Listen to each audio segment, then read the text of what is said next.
I'm not sure where I should be with the camera and whatever, but we'll figure it out as soon as I go. So yeah, welcome in Jules, welcome in Lucas. So there was a screen that said that those children that are not children are all over 18. So I think I should relay that information. So they are of age, obviously. But yeah, Lucas wished for me to play Doki Doki. So since we finished Date Everything, I think now is as good a time as ever. And yeah, let's just get into it then. This game is not suitable for children or those who are easily disturbed. Well, it was a good run. Let's play something else, shall we? Oh, okay. Everyone does that joke. Individuals suffering from anxiety or depression may not have a positive experience playing this game. I mean, we know there's like a twist coming in, so it's gonna be very uncomfortable. So if at any time you feel, you know, it's not working out. Did you actually just... Oh my god. Man. What is this emote? Damn. Can we not? It's fine. So yeah, anxiety, depression. I'm not sure. Do we have a... Hold on. Who worked with anxiety, depression kind of deal in Date Everything? Let me see. It was not Armor, not Betty, not Damon. Diana. What does Diana say? Hold on. Hodel. Maybe we can work one of those.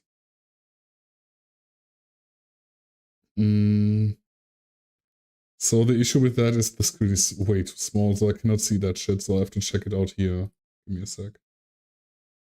Oh, okay, it's a black screen. That's nice. I love that. Guess that's not working then. Fine. This is so cursed? Yeah, it is.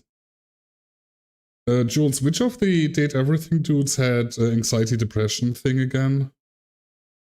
Like there was one of them, but I cannot recall. Like I thought it was Diana, but it was the whole schizophrenia thing too. No, it's fine. We're going without. We're going without the trigger warnings. There are a lot of them. Yeah, I was thinking with Diana, but I cannot read the thing because, you know, for whatever reason, it gives me black screen. Mental health concerns, paranoia, mood swings. I mean, it's as good as a trigger warning as that gets, I think. But you know, it's not really fitting. I don't know, man. It's Hector probably not.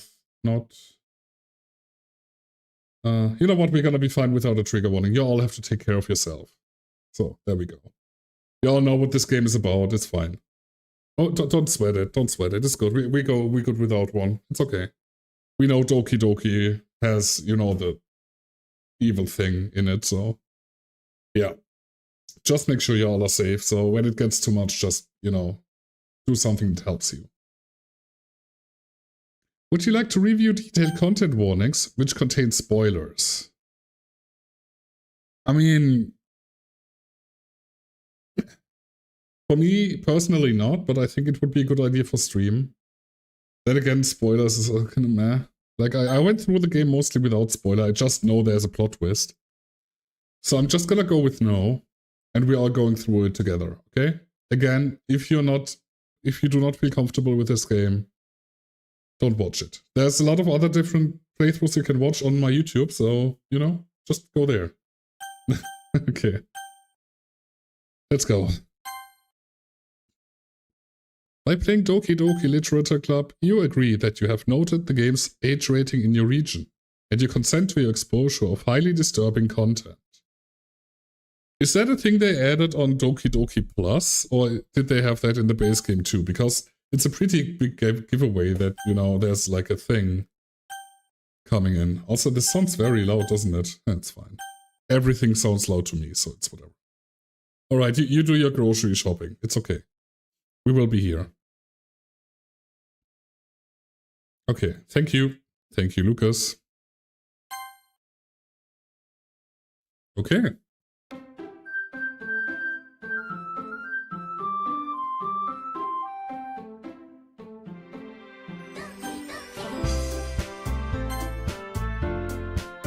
Okay, text speed fast.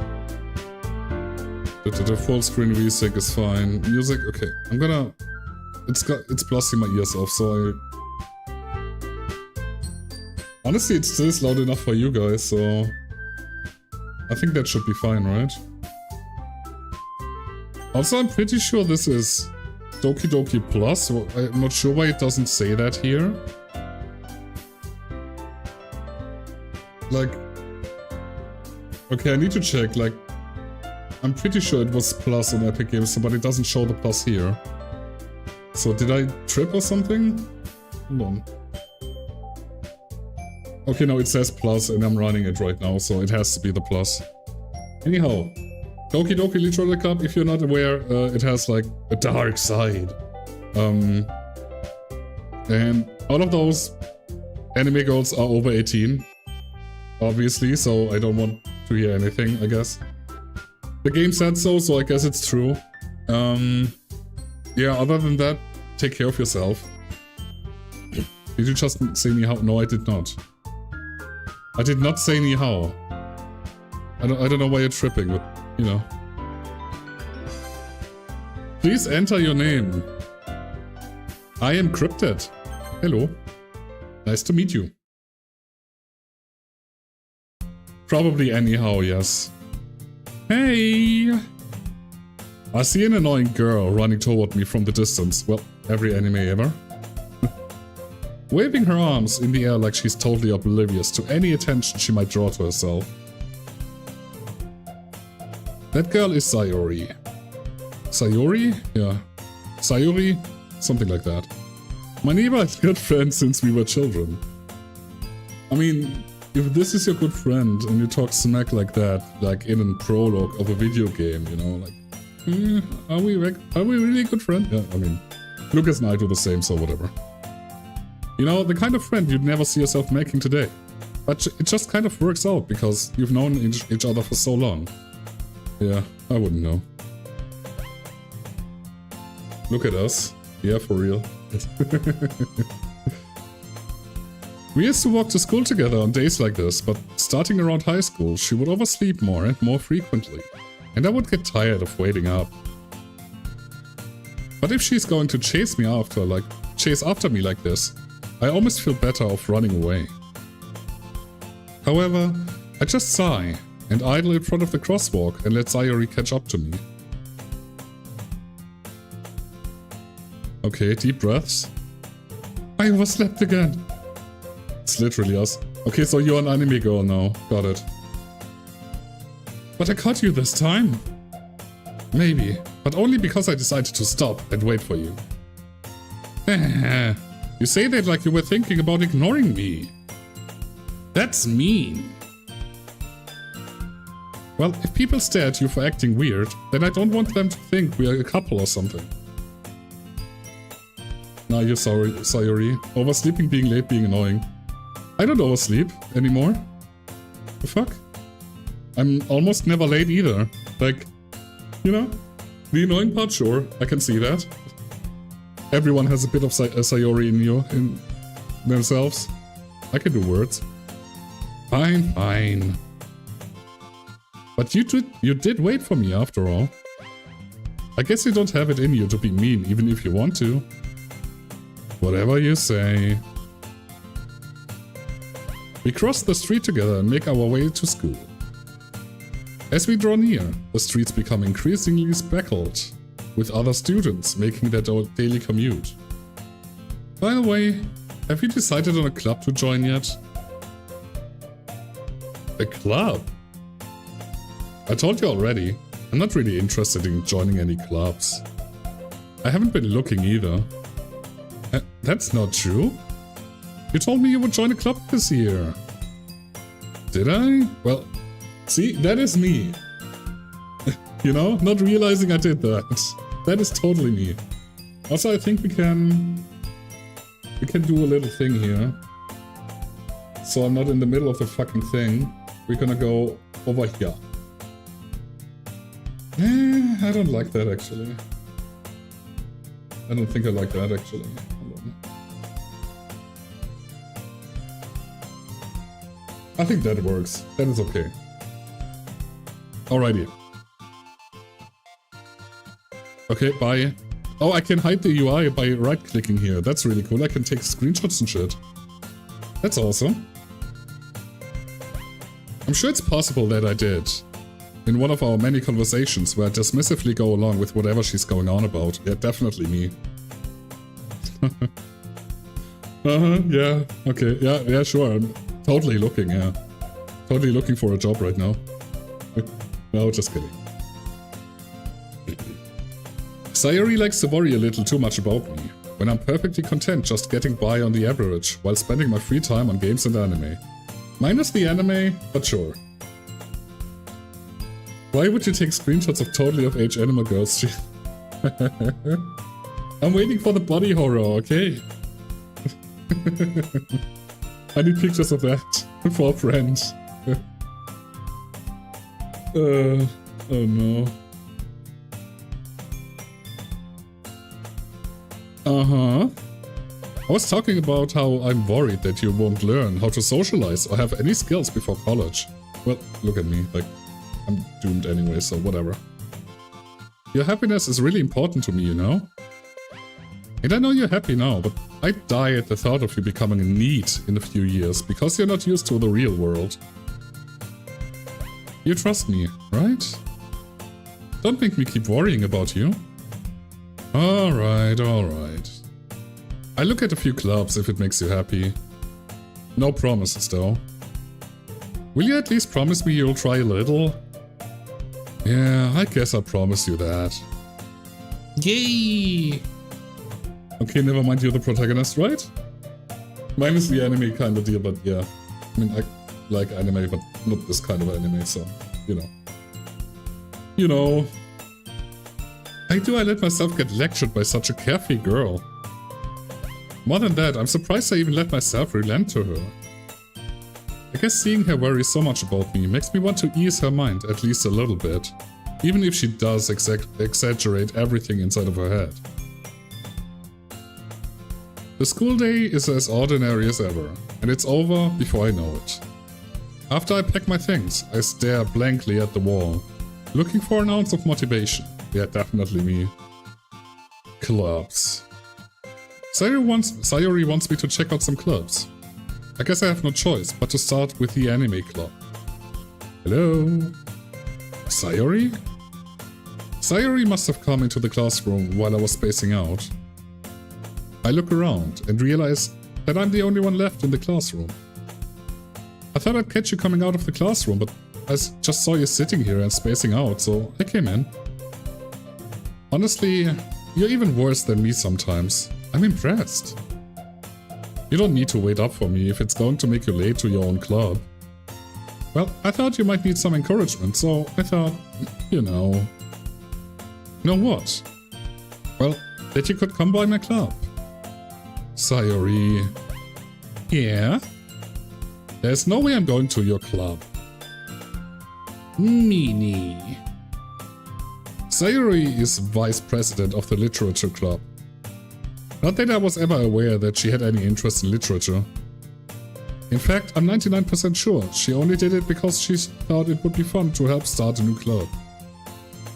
Since she was the first one to show interest after the one who proposed the club, she inherited the title Vice President. That said, my interest in literature is guaranteed to be even less. Yeah, I'm going to the anime club. Come on, please! Why do you care so much anyway? Well, I kind of told the club yesterday I would bring in a new member. And Natsuki made cupcakes and everything. Don't make promises you can't keep. I cannot tell if Sayori is actually really that much of an airhead, or if she's so cunning as to have planned all of this out. I let out a long sigh. Fine. I'll stop by for a cupcake, okay? Hey, let's go! That's how they get you.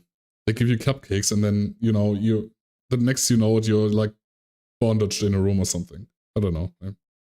I don't go to school clubs. And thus, today marks the day I sold my soul for a cupcake. I dejectedly follow Sayori across the school and upstairs, a section of the school I rarely visit. Sayori, full of energy, swings open the classroom door. Everyone, the new member is here. I told you, don't call me a new member. I glance around the room. Welcome to the Literature Club. It's a pleasure meeting you. Okay. Sayori always says nice things about you. Seriously? You brought a boy? Way to kill the atmosphere. Ah, what a nice surprise. Welcome to the club. Okay, I guess those are the ladies that are totally overage. Okay, makes sense. All words escape me in this situation. This club is full of incredibly cute girls. What are you looking at? If you want to say something, say it. Sorry. Natsuki. The girl with your sour attitude, whose name is apparently Natsuki, is one I don't recognize. Her small figure makes her look like a first-year student. She's also the one who made cupcakes, according to Sayori. You can't just ignore her when she gets moody. Sayori says that quietly into my ear, then turns back towards the other girls. Anyway, this is Natsuki, always full of energy.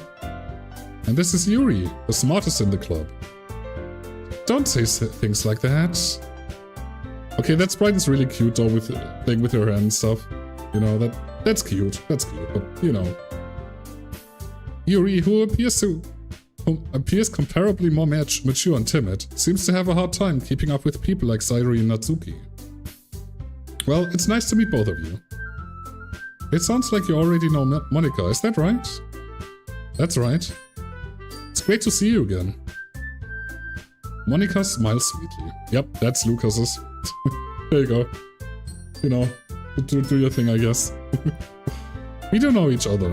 Well, we rarely talk, but we were in the same class at last year. Monika was probably the most popular girl in class. Smart, beautiful, athletic. Basically, completely out of my league. Yeah, that's obviously the first thing you think about, right? So having her smile at me so genuinely feels a little... You too, Monika. Come sit down. We made room for you at the table, so you can sit next to me or Monika. I get the cupcakes. That's Tosa's signature pose. Who's Tosa? Who is Tosa? Is that like a... I don't know. I have no idea. I'm not gonna guess. Hey, I made them. I'll get them. Your Steinhardt's Warlock? Oh, got it. Okay.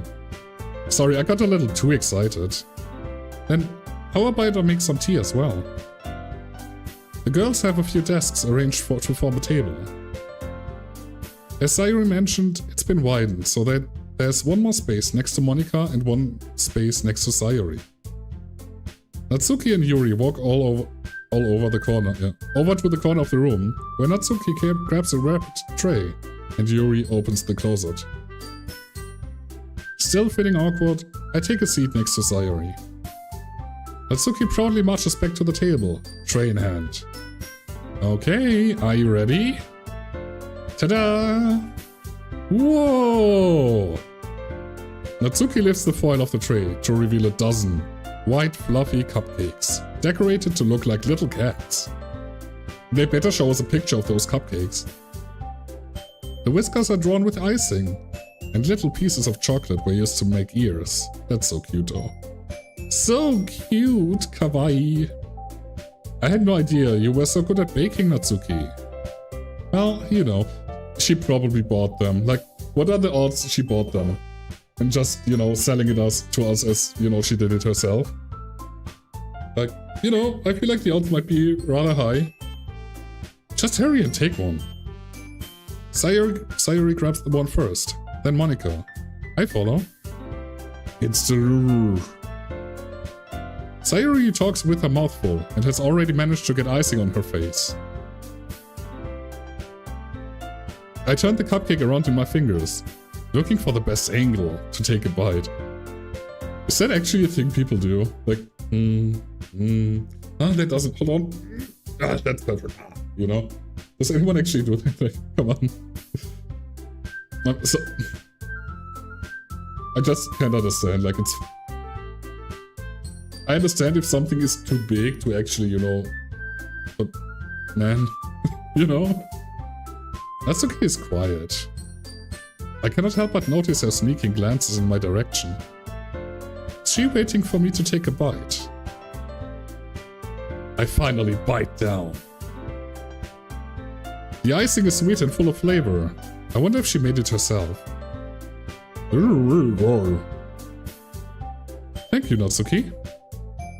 Why are you thanking me? It's not like I...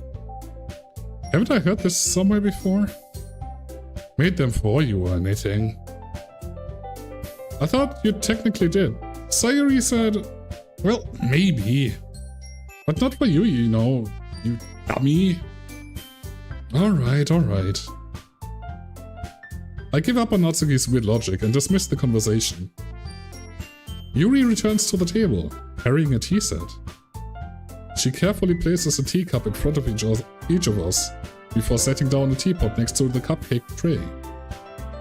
You keep a whole tea set in this classroom? Don't worry, the teachers gave us permission. After all, doesn't a hot cup of tea help you enjoy a good book?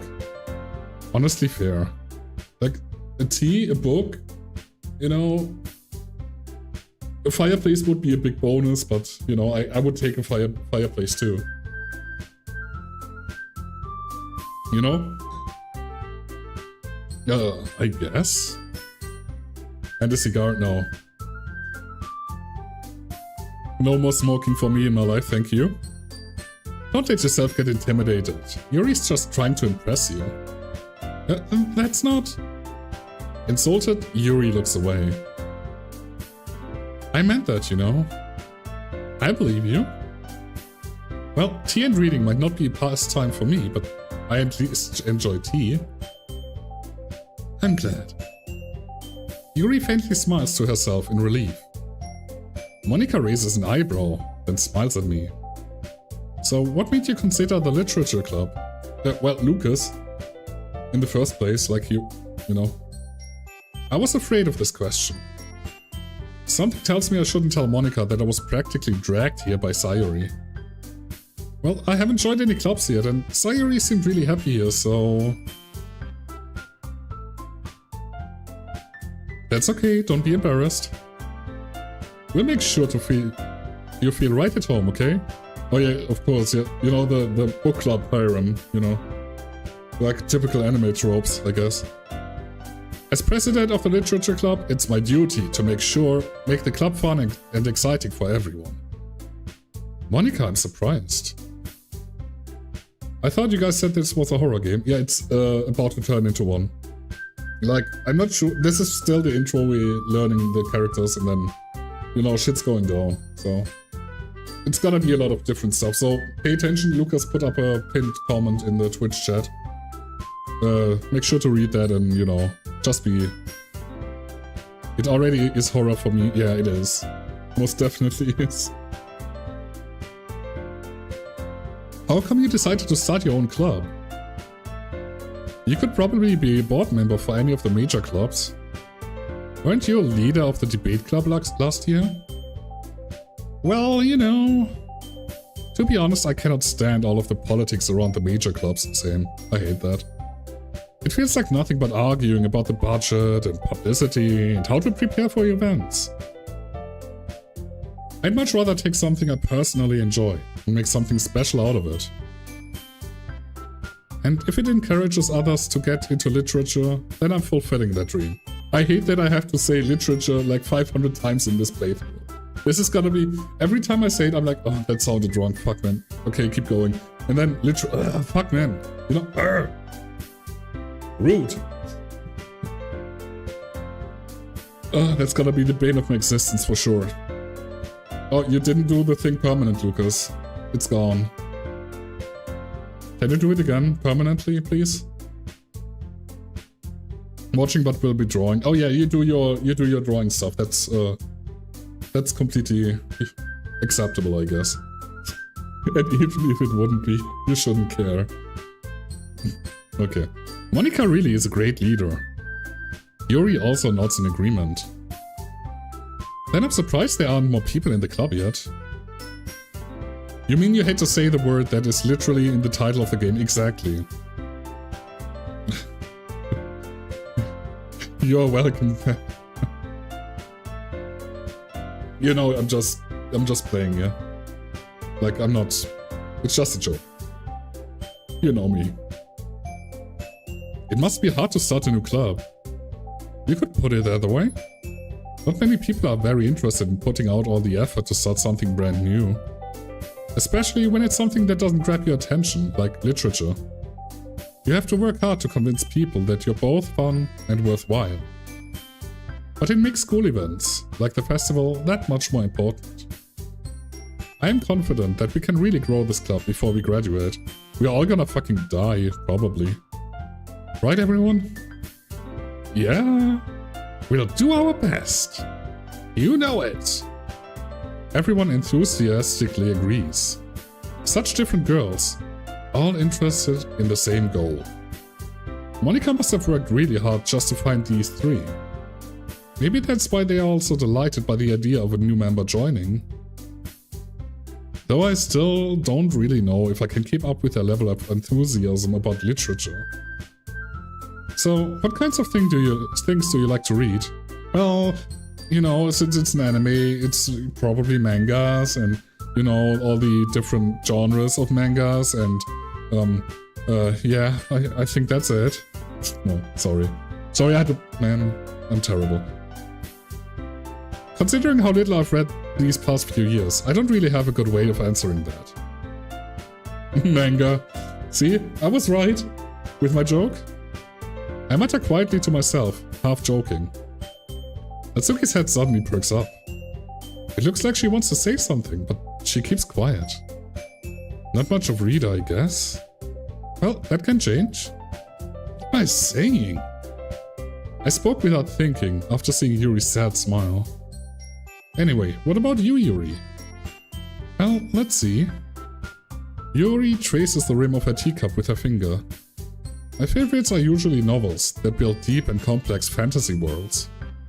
The level of creativity and craftsmanship behind them is amazing to me. And telling a good story in such a foreign world is equally impressive. Yuri goes on, clearly passionate about her reading. She seemed so reserved and timid since the moment I walked in. But it's obvious, by the way her eyes lights up, that she finds her comfort in the world of books, not people. I mean, honestly, that's fair. But you know, I like a lot of things. Stories with deep psychological elements usually immerse me as well. Isn't it amazing how a writer can so deliberately take advantage of your own lack of imagination to completely throw you out for a loop? Anyway, I've been reading a lot of horror lately. I read a horror book once. I desperately grabbed something I can relate to at the minimal level. At this rate, Yuri might as well be having a conversation with a rock. Really? I wouldn't have expected that, Yuri. For someone as gentle as you. I guess you could say that. But if a story makes me think, or takes me to another world, then I really cannot put it down. Surreal horror is often very successful at changing the way you look at the world, if only for a brief moment. Ugh, I hate horror. Oh, why's that? Well, Natsuki's eyes start over to me for a split second. Never mind. That's right, you usually like to write about cute things, don't you, Natsuki? What? What gives you that idea? You left a piece of scrap paper behind last club meeting. It looked like you were working on a poem called... Don't say it out loud! And give that back! Fine, fine. Your cupcakes, your poems... Everything you do is just as cute as you are. Sayuri slides up behind Natsuki and puts her hands on her shoulders. I'm not cute! Of course, the fucking anime face is there too. Natsuki, You write your own poems? Well, I guess sometimes. Why do you care? I think that's impressive. Why don't you share them sometime? No! Natsuki averts her eyes. You wouldn't like them. Not a very confident writer yet? I understand how Natsuki feels. Sharing that level of writing takes more than just confidence. The truest form of writing is writing to oneself. You must be willing to open up to your readers, exposing your vulnerabilities, and showing even the deepest reaches of your heart. Do you have writing experience too, Yuri? Maybe if you share some of your work, you can set an example and help Natsuki feel comfortable enough to share hers. Oh dear. I guess it's the same for Yuri. Aw, I wanted to read everyone's poems.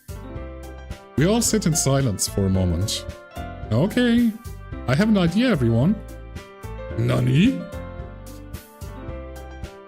Natsuki and Yuri look quizzically. What the fuck? How does one look quizzically?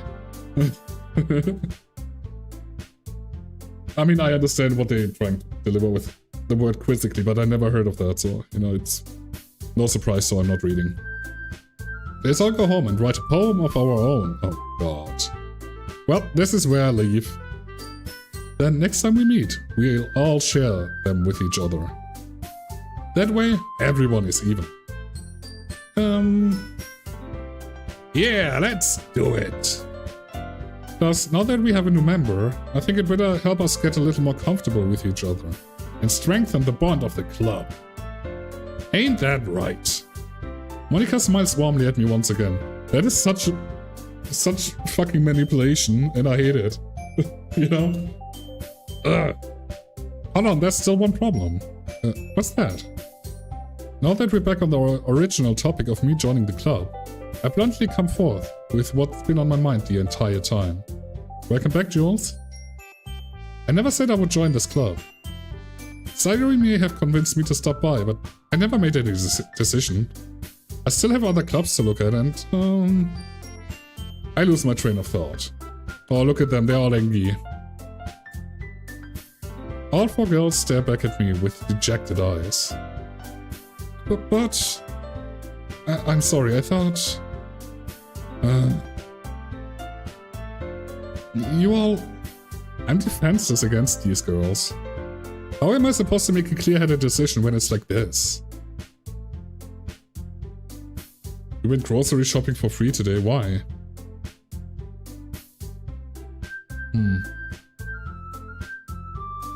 Like, didn't they have what you wanted or what? Like, what's happening?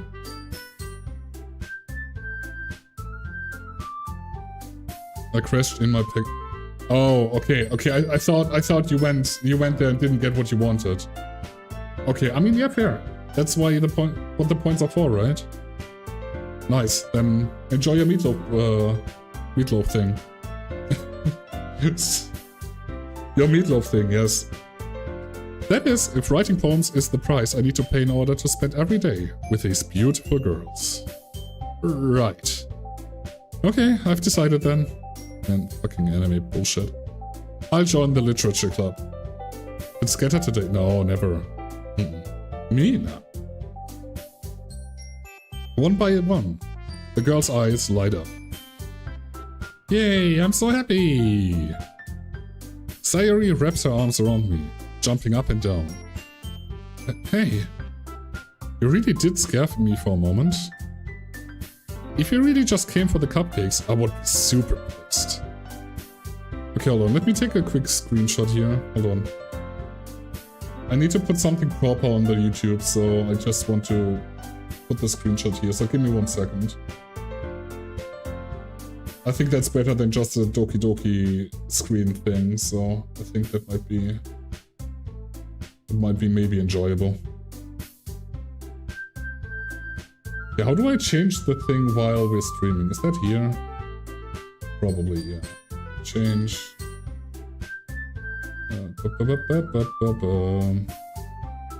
Almost here.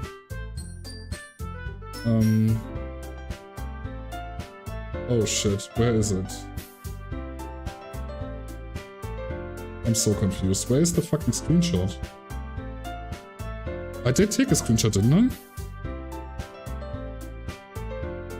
There they are. There we go. Okay, sorry about that. We're back in action now, promise. No, I just made a screenshot for the YouTube thumbnail. It's fine. Don't worry about it. Then that makes it official. Welcome to the Literature Club. Thanks, I guess. I hate all of these people. Okay, everyone. I think with that, we can officially end today's meeting on a good note. Everyone remember tonight's assignment. Write a poem to bring to the next meeting, so we can all share. Monika looks over at me once more. I look forward to seeing how you express yourself. I'm not gonna ee-hee-hee. That's not gonna happen, like ever. Yeah. Can I really impress the class star Monika with my mediocre writing skills? Like, if your writing skills are mediocre, that's already way better than whatever I do. So, honestly, only uphill from here, I guess. I already feel the anxiety welling up inside me. Meanwhile, the girls continue to chit-chat as Yuri and Natsuki clean up their food. Hey, since we're already here, do you want to walk home together? Oh, that's right. Sayori and I never walk home together anymore, because she always stayed after school for clubs. Sure, might as well. Yay! With that, the two of us depart the club room and make our way home. The whole way, my mind wanders back and forth between the four girls. Sayori, Natsuki, Yuri, and of course, Monika. Will I really be happy spending every day after school in a literature club? Dude, you already decided, you know, there's like... It's just enemy protagonist decision making. You know, you have like four girls there and they're like, yeah, I mean, sure, I guess. I'm totally into writing and shit, you know. Perhaps I'll have the chance to grow closer to one of these girls. Here we are. Alright. I'll just need to make the most of my circumstances, and I'm sure a good fortune will find me. And I guess that starts with writing a poem tonight. Do we actually have to write shit? Oh, shit. It's time to write a poem. Pick words you think your favorite club member will like. Something good might happen with whoever likes your poem the most. These totally not underage girls, yes. Okay, let's start with... Nature. Nature is good. Nature email. No. Determination. I mean, are we actually trying to guess... I guess we're also underage, so it's... No, the game made a point of it to say all of these are over 18. So, all the protagonists are over 18. From what the game told me, so... You know... Essence. Papa! Vibrant. Kawaii! Treasure sounds good. I also love how 3 of these girls have Japanese names, and then there's Monika, right?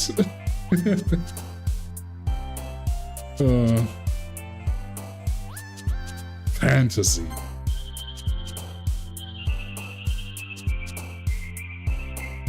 Tenacious. Misery. Sparkle. There's a very real trend with Japanese to have German and American names. Yeah, it is, yeah. I mean, you can tell by all the fucking enemies and people called Richter and, I don't know, all the other fucking thing, you know. Love. Sensation. Aura. Vivacious. Bouncy. I don't fucking know. Pure. Let's stay positive for our first poem, okay? We can go downhill once everything goes downhill, so... Gonna hop into a comfy clothes. Yeah, that's fair. That's fair. Games. Special. Fireflies. Kitty. Starscape. There we go. Hi again. Former friend's family is from China, and the Chinese kids usually have two names. Chinese one and the normal one, because across the world they can't pronounce them Chinese. That's fair. Honestly, that is completely fair. I didn't know that was a thing actually, so that's very interesting. Glad to see you didn't run away on us. Ah, don't worry. This might be a little strange for me, but I at least keep my word. Well, I'm back at the Literature Club. I was the last to come in, so everyone else is already hanging out. Thanks for keeping your promise. I hope this isn't too overwhelming of a commitment for you.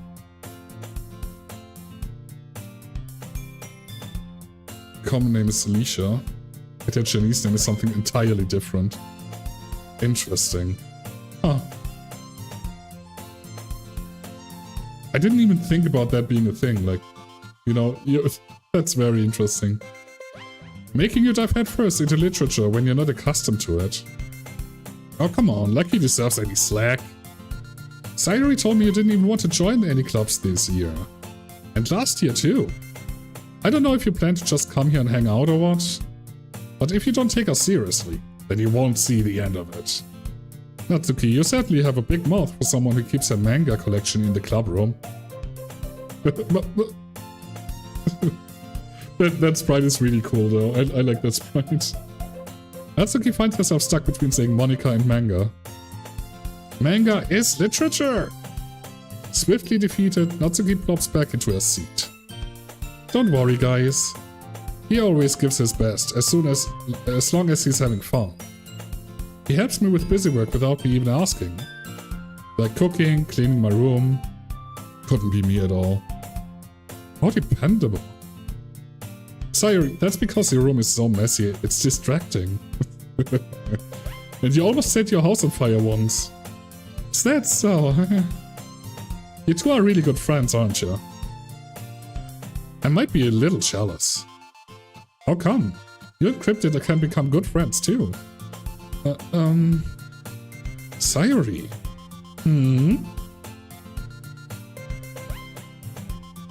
My favorite lady at the bakery was very generous. Yeah, that's nice. I really love to hear that. I feel like you deserve that. As usual, Sayuri seems oblivious to the weird situation she just put me into. Oh, Yuri even brought you something today, you know? Wait, Sayuri. Me?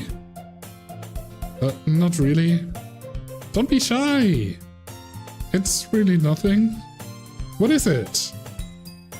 Never mind. Oh, look at her. It's a dude shows and play Rogue Trader Day outside of our BG3 session. That's fair. Completely fair. Sayuri made it sound like a big deal when it's really not. What do I do? I'm sorry, Yuri. I wasn't thinking. I guess that means it's up to me to rescue the situation. Hey, don't worry about it. First of all, I wasn't expecting anything in the first place. So any nice gesture from you is a pleasant surprise. It'll make me happy no matter what. Is that so? Yeah, I won't make it a big deal if you don't want it to be. Alright. Well, here. Yuri reaches into her bag and pulls out a book. I didn't want you to feel left out, so I picked out a book that I thought you might enjoy. It's a short read, so it should keep your attention, even if you don't usually read. And we could, you know, discuss it if you wanted. But this is... How is this girl accidentally being so cute? She even picked out a book she thinks I like, despite me not reading much. Yuri, thank you. I'll definitely read this. We're totally gonna read the book. I enthusiastically take the book. Well, you can read it at your own pace. I look forward to hearing what you think. Now that everyone's settled in, I expected Monica to kick off some scheduled activities for the club. But that doesn't seem to be the case. Sayuri and Monica are having a cheery conversation in the corner.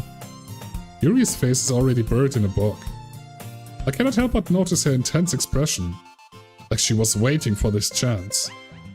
Meanwhile, Natsuki is rummaging around in the closet. Oh no, she getting rid of the mangas. Man, it looks like no one wants to be bothered today. I slumped down into the nearest desk. How am I supposed to occupy myself with something literature related by myself like this? I guess I could always read some of the book Yuri gave me. But I'm feeling a little too tired to read. I could probably fall asleep right now. I closed my eyes and up listening on Sayuri's conversation with Monica. We're probably gonna seem really lame compared to all the other clubs though. Well, we cannot give up. The festival is our chance to show everyone what literature is all about. The problem is that the idea of a literature club sounds too dense and intellectual. But it does not like that at all, you know? We just need a way of showing that to everyone. Something that speaks to their creative minds. That doesn't solve the problem though. What do you mean? Even if we come up with the most fun thing ever, nobody will come in the first place if it's a literature event. So it's more important to figure out how to get people to show up in the first place, you know? And after they come, we can do the thing to speak to their creative minds. What's this? Sayuri is taking this really seriously. It's rare to hear her deliberating like this. Huh, that's a good point.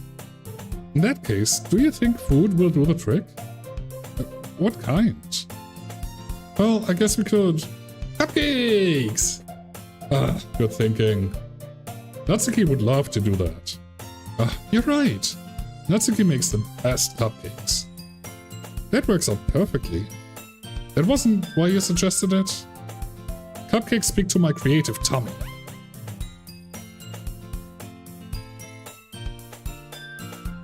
I'm really happy nobody ever clips stuff of my streams, because you could make so many...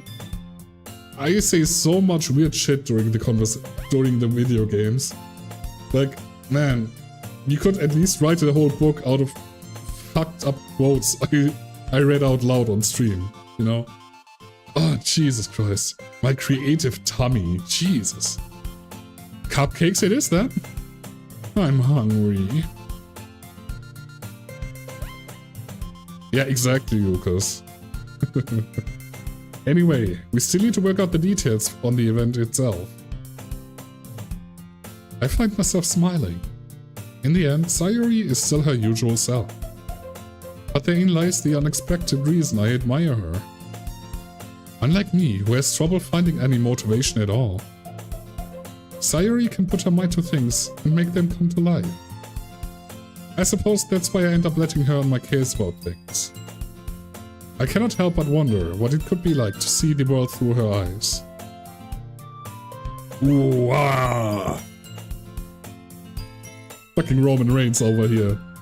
I open my eyes to find Sayuri's face filling my vision. I nearly fell out of my chair. Sorry. Wait. Actually, I'm not sorry at all. It's your fault for sleeping like that. This isn't the napping club. Does our school have a napping club? You're staying up late again, aren't you? Now that you're in a club, you gotta have less time for anime, you know? You'll need to get used to it.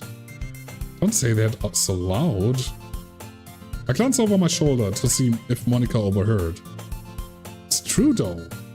Yeah, I know. You're always looking out for me, Sayuri. It's what I do best. That's a problem. What about you? You look out for me better than you look out for yourself. You're still oversleeping every day, aren't you? Eh? Not every day? That's not very convincing. How many days this past week have you gotten up on time? It's a secret. I knew it. Oh, come on. At least give me the benefit of the doubt. I cannot even do that. Look, Sayuri, it's written all over you. Huh? Sayuri glances around at herself. How is it written all over me? You were clearly in a rush this morning. Look, your hair is sticking out all around here. I run my fingertips down the side of Sayori's hair, trying to straighten it out. Man, you really need a brush for this. My hair is just really hard to get right. I won't fall for that. God. God. I will never forget how I killed him in the thing, and you were like, what the fuck? Man, Dishonored was so fun. There's more than just your hair. Look, your bow isn't straight either. And there's a toothpaste stain on your collar right there. I tried to wipe off the stain with my finger, but nobody would ever notice that. Of course they would. Thankfully it isn't canon. Nobody's gonna tell you about it because they don't want to embarrass you. Fortunately, I really don't care about that. Hey, you meanie! And you don't even keep your blazer buttoned up. Seriously, Sayori. Why do you think you don't have a boyfriend yet? Huh? That is super mean. Sorry, but you'll thank me later. I start to button her blazer from the bottom. Once you see how much better it looks, you'll change your mind. This is so funny. What is? Well, I was just thinking about how weird it is to have a friend who does these kinds of things. Huh? Don't say that. You'll make me feel weird about it, stupid. Wow, you're fucking Guna and an asshole. Yeah, I have true color vibes here. I don't know why, but you know. I don't know. I tried to put it towards the anime protagonist, anime waifu harem situation that we were like that, but I have some true color vibes here. Like I'm not sure if it is, but you know. It's okay though. I'm happy we're like this. Aren't you? I guess. Hey, be careful. The button might come off. Why is this one so hard to close? I struggle to fully close the button near her chest. I'm so uncomfortable, yeah. Does this thing even fit you properly? It did when I bought it. If you ever buttoned it, you would have noticed sooner that it doesn't fit you anymore. What are you smiling about? It means my boobs got bigger again. This is worse than any thirsty dating sim I've played. Don't say that out loud. Anyway. You look much better now, so... Huh. Why does it feel strange to see Sayori's blazer buttoned up like that?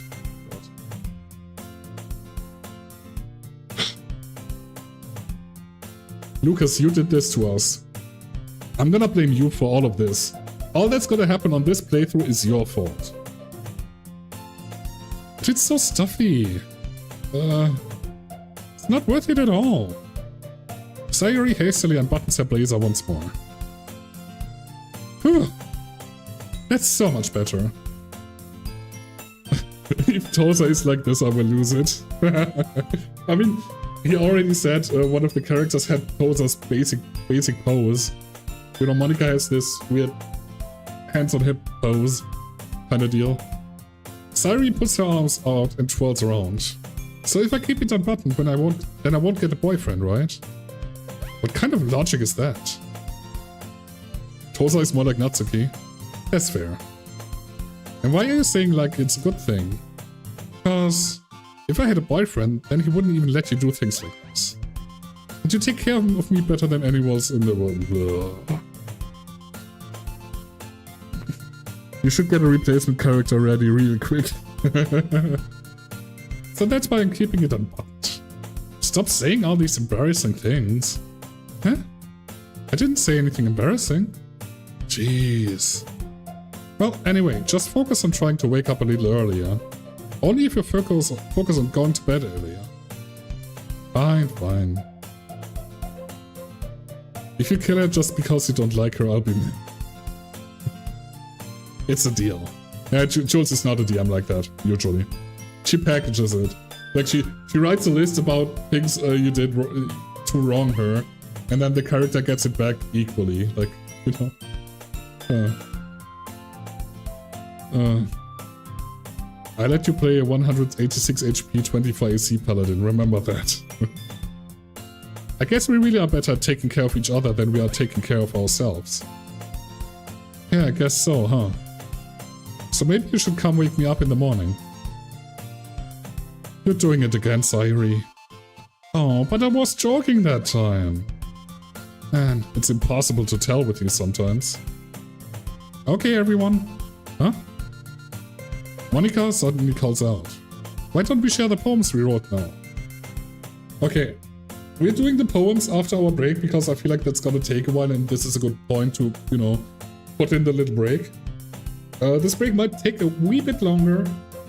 But yeah, we will be back and we will be reading our kitty poem or whatever we wrote. So yeah, I'll see you all in 3 to 5, thank you. Alrighty, I think we're back, I think the ads are done. Let's see, what else happened? What do you mean we need a tank? I made a tank, huh? I said we need a tank. I'm confused. Anyhow, let's move on, let's read our poems. Yay! I cannot wait to read yours. Yeah, same. I fail to sound enthusiastic, but Sayuri still trots away to retrieve her poem. Okay, one of those days I'm gonna mispronounce poem, and I don't want to hear anything about it, okay?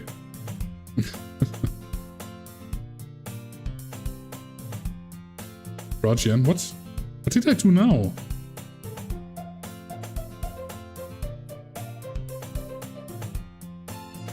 Huh?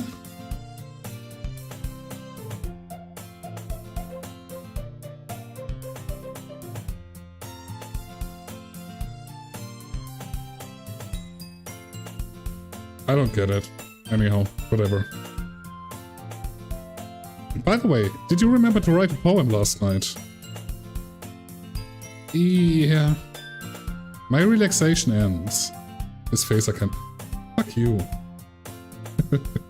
Dick. I cannot believe I agreed to do something is so embarrassing. I couldn't really find much inspiration, since I've never really done this before. Well, now that everyone's ready, why don't you find someone to share with? I cannot wait. Sayuri and Monika enthusiastically pull out their poems. Sayuri is on a wrinkled sheet of loose leaf torn from a spiral notebook. Lucas said he lets me play my BB Paladin. Yeah, I got that part.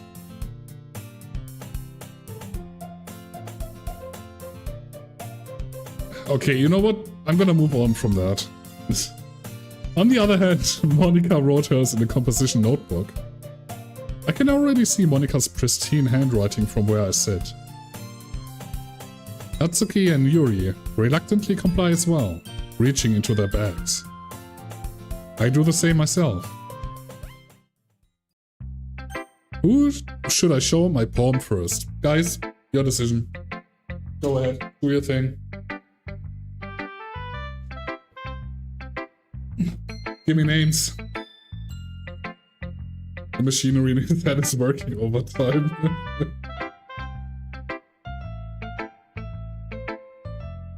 Monika or Yuri? What does Jules say? Except, you know, bullying me.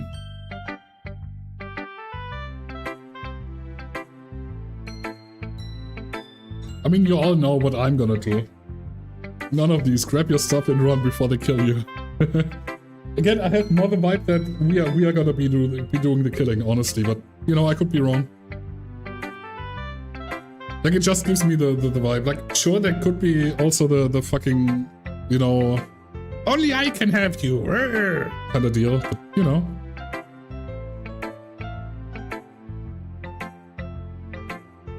Okay, so Jules doesn't give me a name.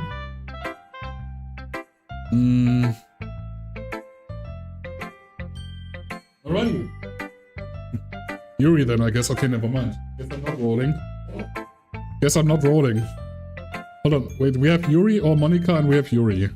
Okay, I guess it's Yuri then. I guess. Yuri seems the most experienced, so I should start with her. Twitch delay. You don't need to scream at me, I know.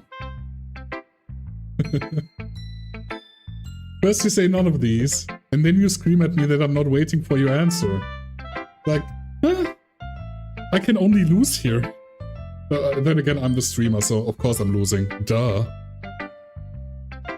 I can trust her opinion, to be fair. We have to scream at you. Okay, fair. It is mandatory. Uh-oh. I don't think she's happy. Yuri stares at the poem. A minute passes. More than enough time for her to finish reading. Oh! Gonna refresh my page, you do that. Like, I'm pretty sure I have 0 delay enabled, so... You know... Can I check that in OBS or do I have to do it in Twitch?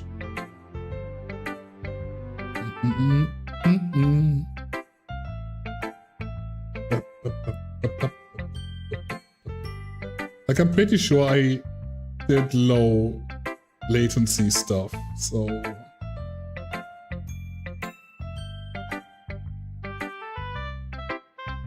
I think that's a Twitch setting though, right?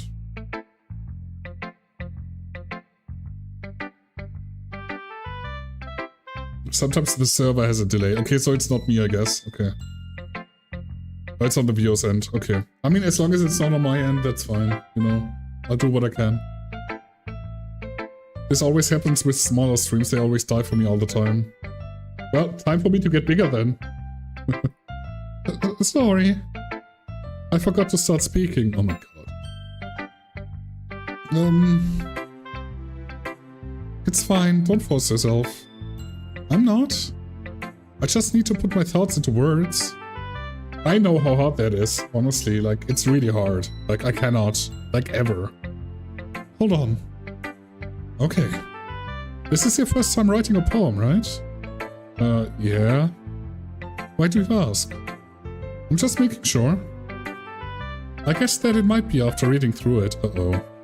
That's not good. Oh, so it's that bad. No. Did I just raise my voice? I'm sorry. Yuri buries her face in her hands. I couldn't help but notice that it's been several minutes, and we really haven't gotten anywhere. It might take Yuri a while to get used to new people. It's fine, really. I really didn't notice. What were you saying? I regret my decision. I doubt the other one would be better, honestly. Right, it's just that there are specific writing habits that are usually typical of new writers. And having been through that myself, I kind of learned to pick up on them. I think the most noticeable thing I recognize in new writers is that they try to make their style very deliberate. In other words, they tend to pick a writing style separate from the topic matter, and they form fit the two together. The end result is that both the style and the expressiveness are weakened. This is all bullshit. Oh dear. Oh, is she getting fact-checked by Jules now?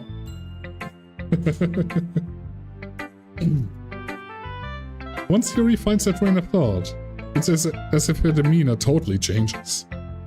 Her stammering is completely gone, and she sounds like an expert. Of course, that's not something you can be blamed for. She's talking nonsense.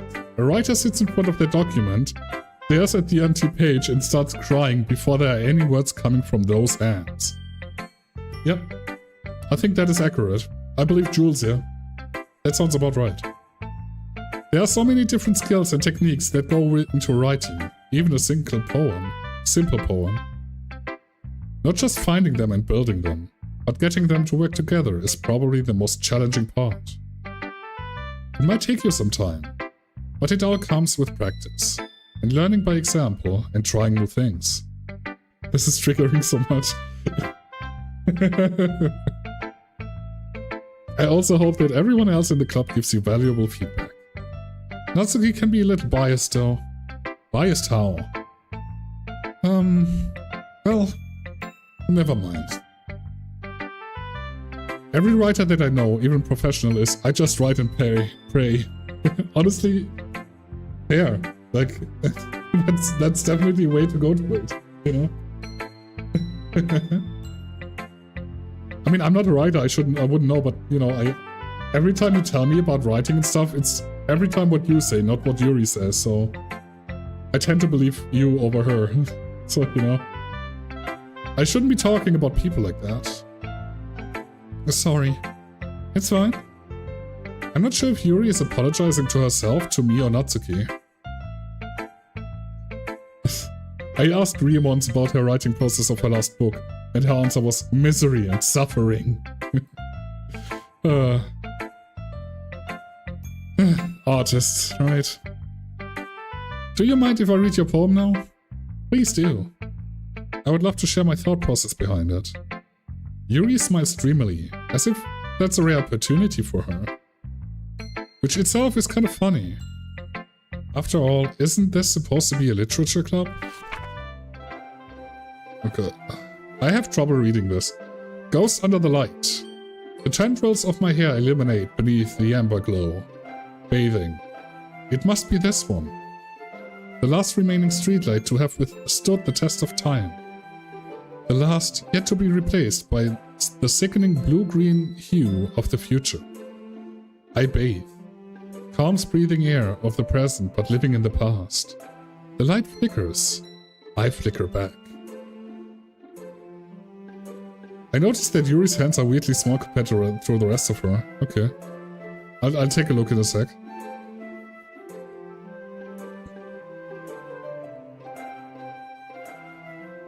Yeah, like, I'm totally not into poetry, I have absolutely no idea, so... Yeah, they're kind of small, you're right. I'm sorry I have such terrible handwriting. I hate poetry so much, I mean, there's no hate, but there's also no love. So, you know, I'm indifferent. What? I wasn't thinking that at all. But it took you a long time to read. Well, I just don't read script very often. I actually think your handwriting is pretty. Eh? That's a relief. Also, I like the poem. Even though it's short, it really was descriptive. It wasn't too short. I usually write longer poems. Not at all. I'm really glad you like it. I'll be honest. Since it's our first time sharing, I wanted to write something a little more mild. There's this one companion in Rogue Trader who speaks in verses and it's so annoying. In my last 2 rounds I left him to die. Okay, so you have Washford in Rogue Trader, got it. Something easy to digest, I suppose. Are you into ghosts, Yuri? Uh-huh. Actually, the story isn't about a ghost at all. Kulturbanausen. No, believe me, Washford is not nearly as bad. Okay, fair enough. I mean, Washford really is like, man, it's already borderline, you know? Really? I must have totally missed the point. Well, I suppose you did only glance over it after all. But remember that poets often express their own thoughts, feelings, and experiences in their work. They usually do more than tell a simple story or paint a picture.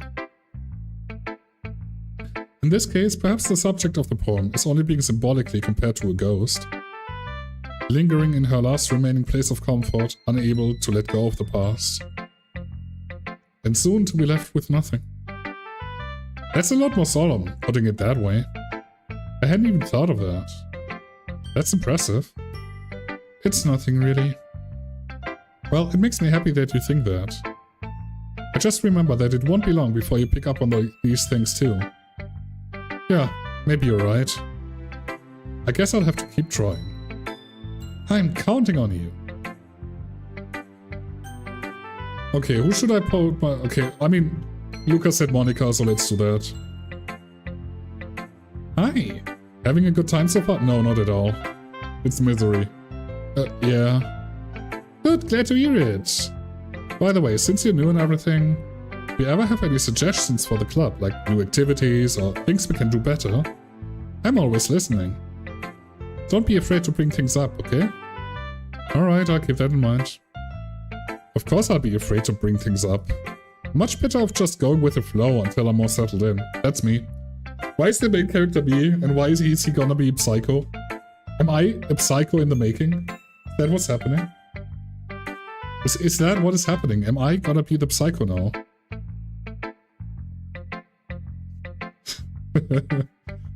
Oh, the artist, Jules. Her boobs are far too high up, and weirdly shaped compared to the blazer.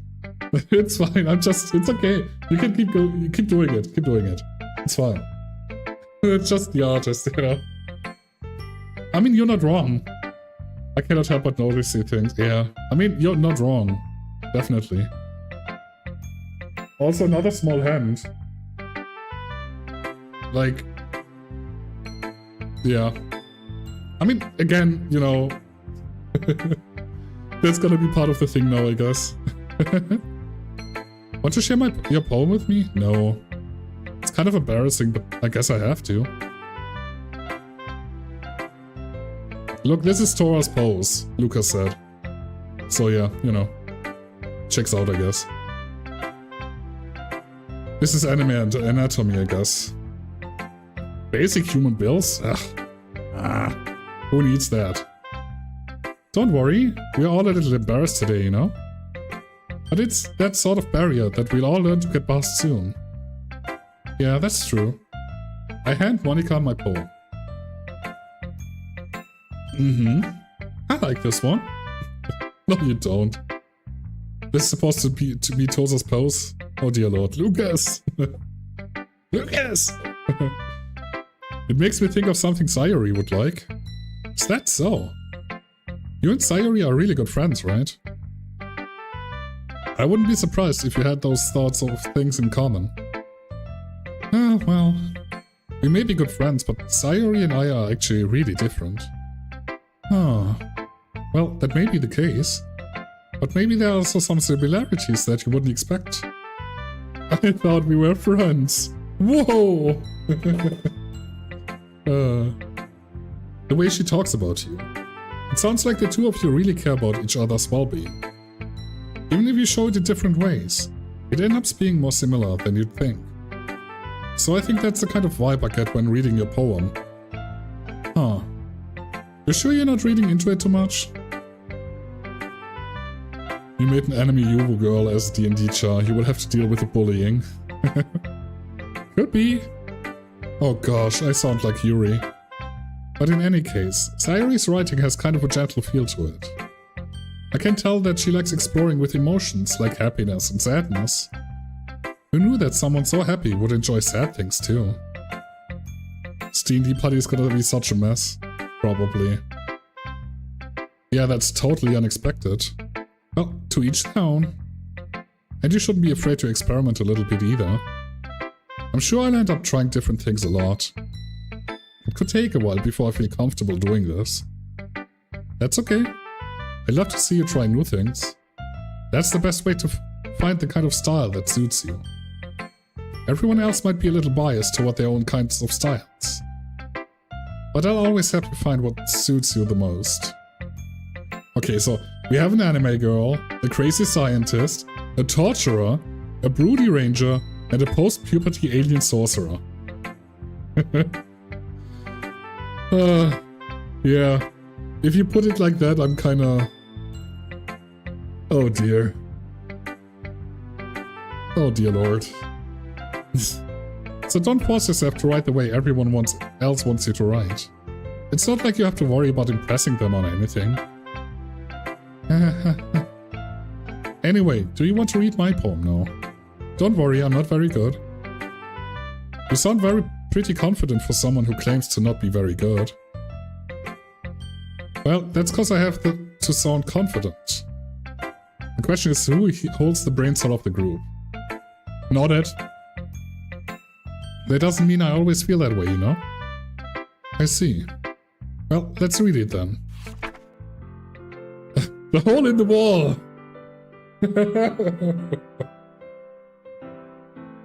Oh, the name is already, you know.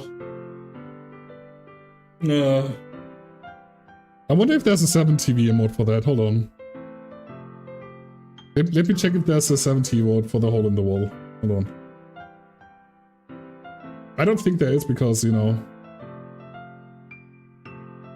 Maybe we should one. We should make one.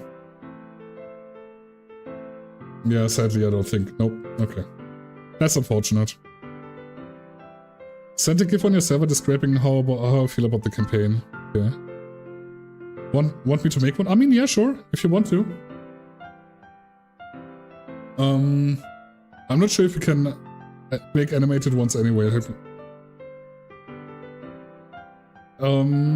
You could just steal from the video, right?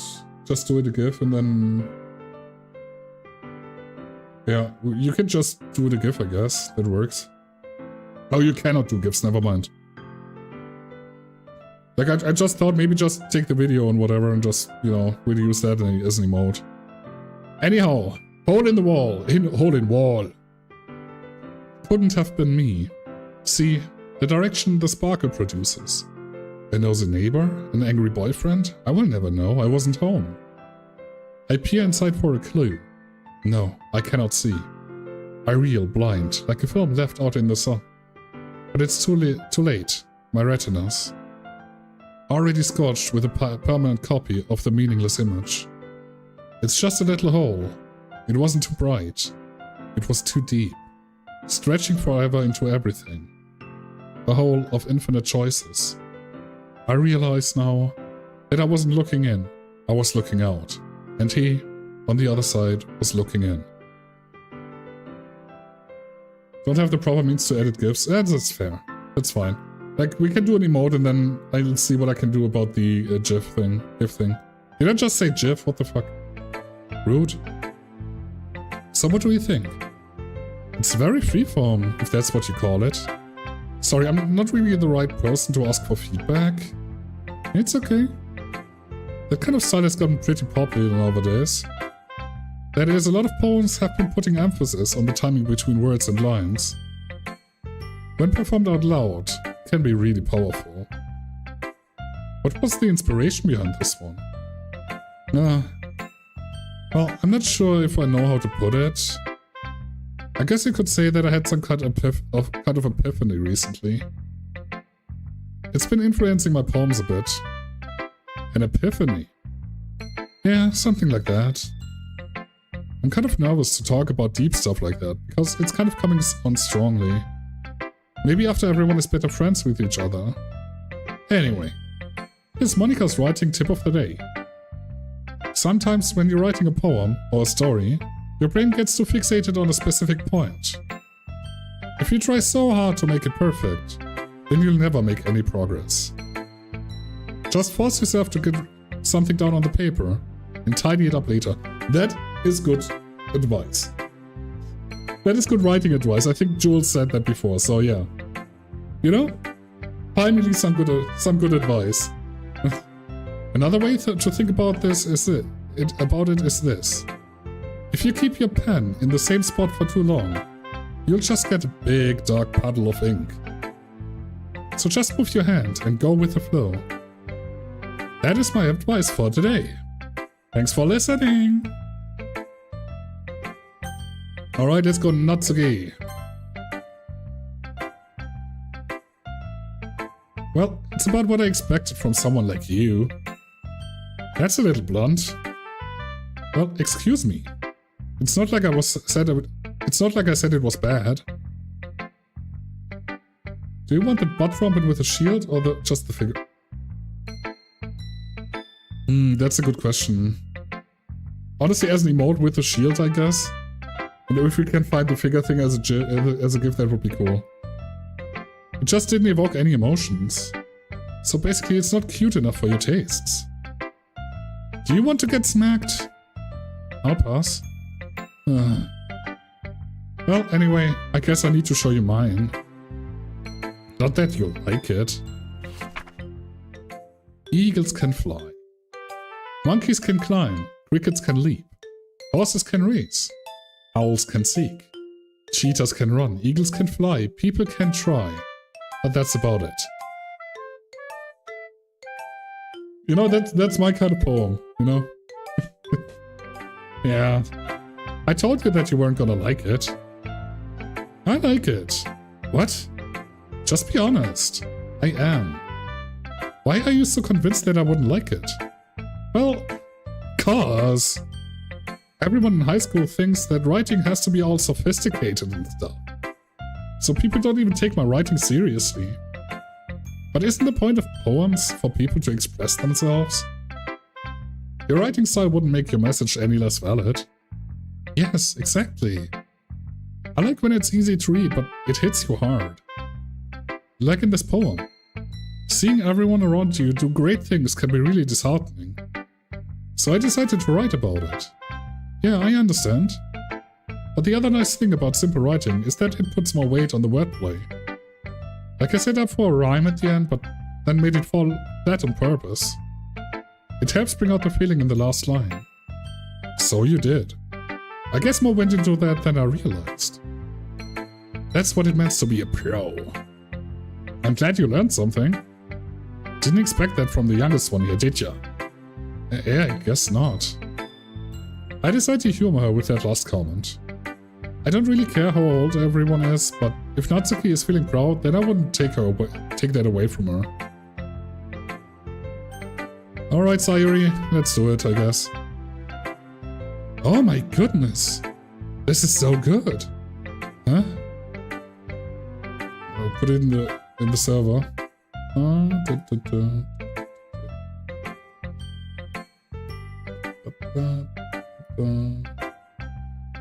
let me upload it real quick. Hole in the wall. I'm gonna upload it. It's not gonna be ready, but it will be ready for the next stream for sure. Because they have to verify it, you know, manually. For whatever reason. Where did it save it? What the hell? Can it just save it where I want you to save it, for fuck's sake?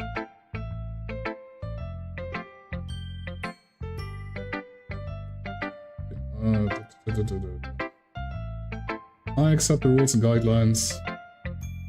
I'm not sure if it's gonna work, because, you know, usually bots are not part of, you know, Twitch's thing.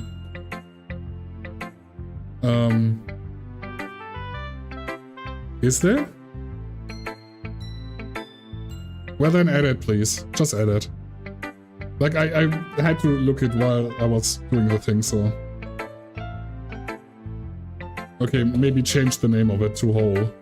Like, uppercase Whole. Please. I had no idea we were such a good writer. Sayuri. You must be seriously overreacting. I'm not a good writer at all. I honestly have no idea what I'm doing. Well, maybe that's why. Because I have no idea what I like either. You want the song as a redeemable? I mean, I could make that work. Sure.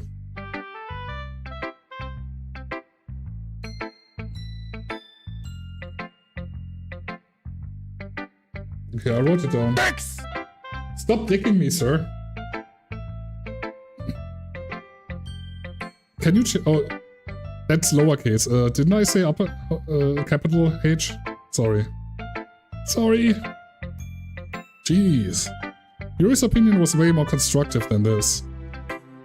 Are you sure you don't like it just because I wrote it? No, I want it to be uppercase, please.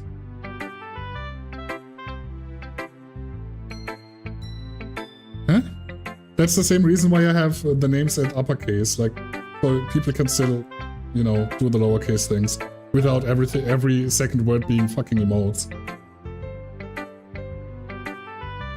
I mean, it's fun up until, you know, every 2 words are fucking emotes and you have to hover over them and not understand what the thing is, you know. I think I understand you better than a lot of other people, you know. So when I read your poem, it's not just a poem. It's a cryptic poem.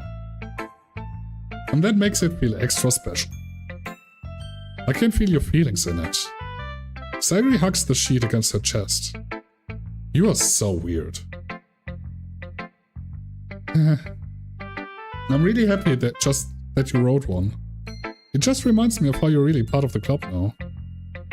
Not to mention the fact that I'm standing in front of you in the club room. Okay, give me 1 second, please.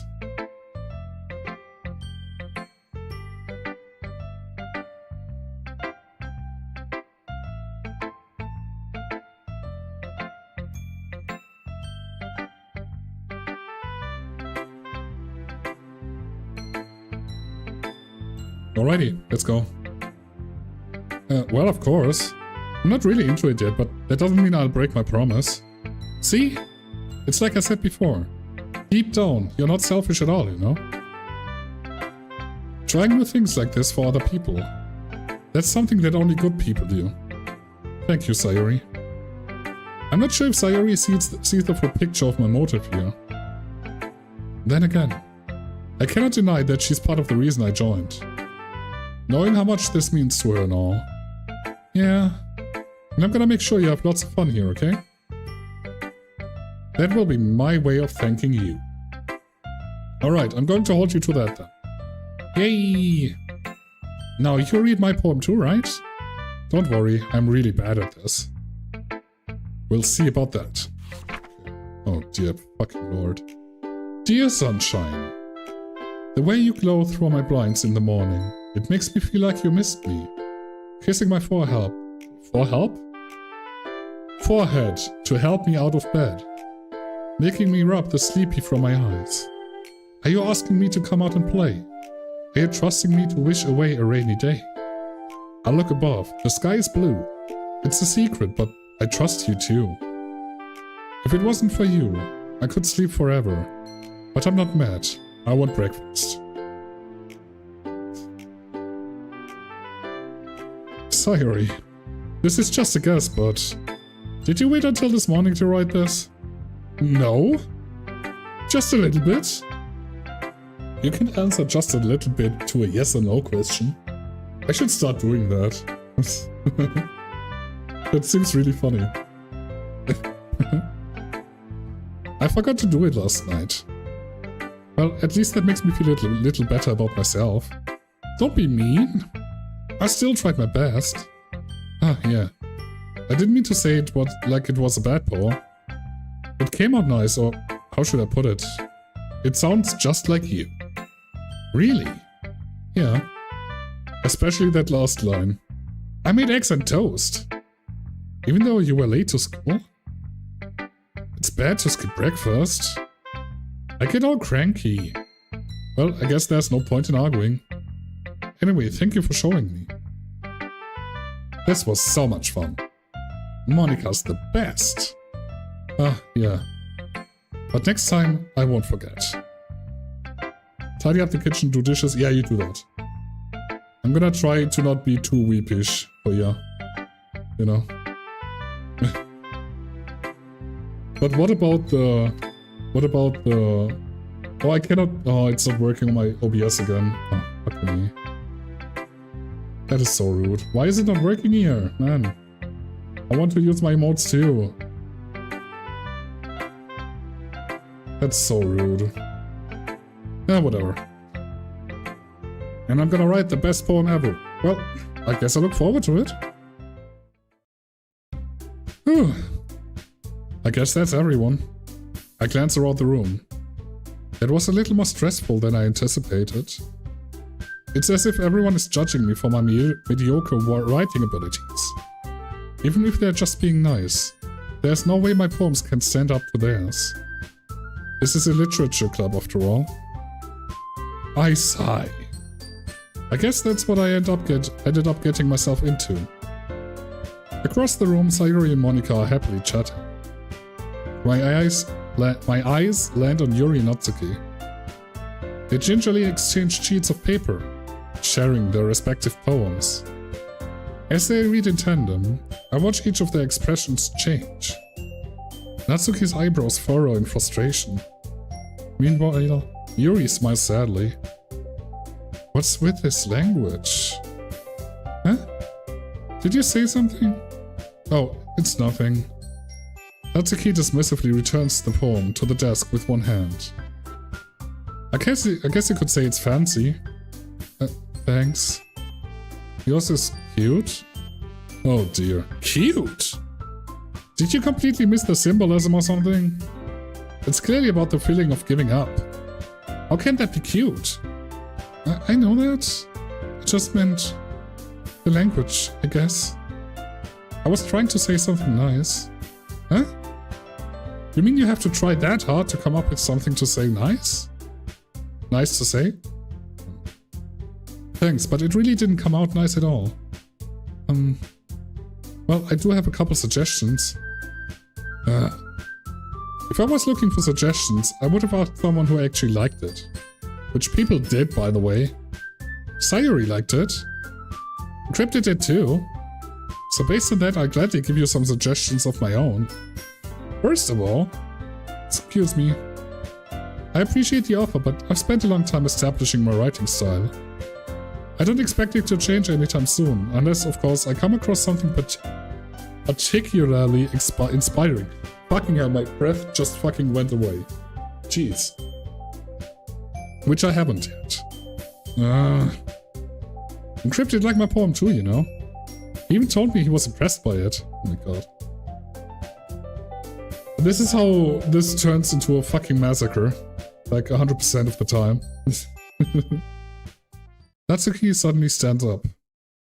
Oh?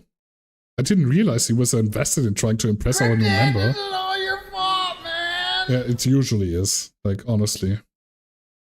Huh? That's not why... You're just... There's this music. Can we...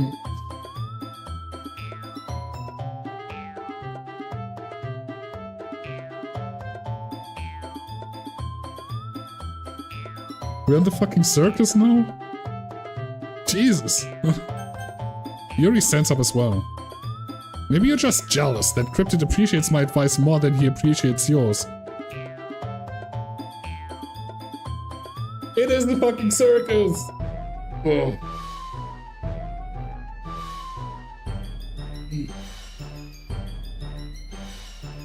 Oh. And how do you know he didn't appreciate my advice more? Are you that full of yourself? No. If I was full of myself, I would deliberately go out of my way to make everything I do overly cutesy. Is everyone okay? Well, you know what? I wasn't the one whose boobs magically grew a size bigger as soon as Cryptid started showing up. Oh my god. Can we not? Why are you doing this to us, Lucas? My god. Natsuki. Natsuki, that's a little... This doesn't involve you. Okay, both of them actually, okay. I don't like fighting, guys. Suddenly both girls turned towards me, as if they just noticed I was standing there. Cryptid. She's just trying to make me look bad. That's not true. She started it. If she could get over herself and learn to appreciate that simple writing is more effective, then this wouldn't have happened in the first place. Oh. Can we go back to date everything? Is that a thing we can do? Maybe? No? Okay. What's the point in making your poems all convoluted for no reason? The meaning should jump out at the reader, not force them to have figured it out. Help me explain that to her. Wait! That's the reason we have so many deep and expressive words in our language. It's the only way to convey complex feelings and meaning the most effectively. Avoiding them is not only unnecessarily limiting yourself, it's also a waste. You understand that, right? Well... How did I get dragged into this in the first place? It's Lucas's fault, duh. It's not like I know anything about writing. But whomever I agree with, they will probably think more highly of me. So of course that is going to be... Okay. I hate being in that spot, honestly. We could call for Sayuri, I guess, but that would be boring. I feel like we have to take a side. Since I'm not affiliated with poetry at all, you know, I tend to agree with Natsuki more. But then again, you know, Yuri is just like the typical, you know, whatever. You know what? I'm going with Yuri. Fuck it. Natsuki. Hold on, I didn't... Shit, Oh, I'm so dumb. I wanted to go with Natsuki, not with Yuri. I misremembered the names to the faces, and now I just fucked up, I guess. Well, we're best friends with Yuri now. See? Wait. That's not an excuse for you to be so mean. You shouldn't pick a fight just because someone's opinion is different. That's not what happened at all. Yuri wouldn't even take my poem seriously. I understand. Yuri. Eh? You're a seriously talented writer. It's no secret that I was impressed. Well, but here's the thing. No matter how simple or refined someone's writing style is, they're still putting feelings into it, and it becomes something really personal. You reckon you could download that and remove the background, make it transparent? Is that a thing you can make, Lucas? That would be really cool. Like, I would love to have that on the without the shield. I made that GIF, so no. Okay, fair enough. I mean, only if it's not too much effort. Probably not. Yeah, I mean, again, if you feel like, you know, trying, that would be cool. If not, we're just gonna keep that one. That's when Natsuki felt threatened, when you said her poem was cute. I see. I didn't notice that. I'm sorry. But Natsuki, you took it way too far. Yuri means well, and if you just told her how you felt, then this wouldn't have happened in the first place. Are you kidding? That is exactly what I did. Lucas, can you send me the audio? Oh, boy. Both of my favorite people are working on it now. Yay. I am important. It was her that... Natsuki, I think that's enough. You both said some things that you didn't mean. Yuri apologized. Don't you think you should too? The original is the 1 hour loop. Natsuki clenches her fists. In the end, nobody has taken her side. She's trapped, at this point being defiant, only because she cannot handle the pressure. I end up even feeling bad for her. Sometimes when I'm hurt, it helps to take a walk and clear my head. Sairo, she doesn't need to... You know what? I'm going to do that. It'll spare me from having to look at all your faces right now. Without warning, Natsuki snatches her own poem up from the desk and storms out. I really wanted to take Natsumi's thing, but, you know, Natsuki, sorry. Man, I feel so stupid. It's fine, it's fine. On her way out, she crumples up the poem with her hands and throws it in the trash. Oh no. Natsuki. She really didn't need to do that. I look across the room. Yuri has her chin buried in her hands, but she stares down at her desk. I gingerly approach her and sit in an adjacent chair. Is everything alright? I am so embarrassed. I cannot believe I acted like that. You probably hate me now. And no, Yuri. How could anyone not have gotten frustrated after being treated like that? You handled it as well as anyone could. I don't think any less of you. Well, alright, I believe you. Thanks, you're too kind. I am thankful to have you a part of this club now. It's nothing. One more thing. That one thing Natsuki said. About, you know... I would never do anything so shameful. So... Huh? What thing did Natsuki say? Huh? Well, never mind that. I'm going to make some tea. Good idea. Make enough for me and for more than one person, okay? Yeah. Okay, everyone. It's just about time for us to leave. How did y'all feel about sharing poems? It was a lot of fun. Well, I'd say it was worth it. It was alright, well, mostly. Cricket, how about you? Yeah, I'd say the same. It was a neat thing to talk about with everyone. Is it so cold all of a sudden? What the f... Awesome. In that case, we'll do the same thing tomorrow. Oh, shit. We have to do the 20-word poem again. That's a big old bummer. Hold on, I'm just wrapping myself up in a little blanket. Apparently not the long way because I'm stupid. There we go.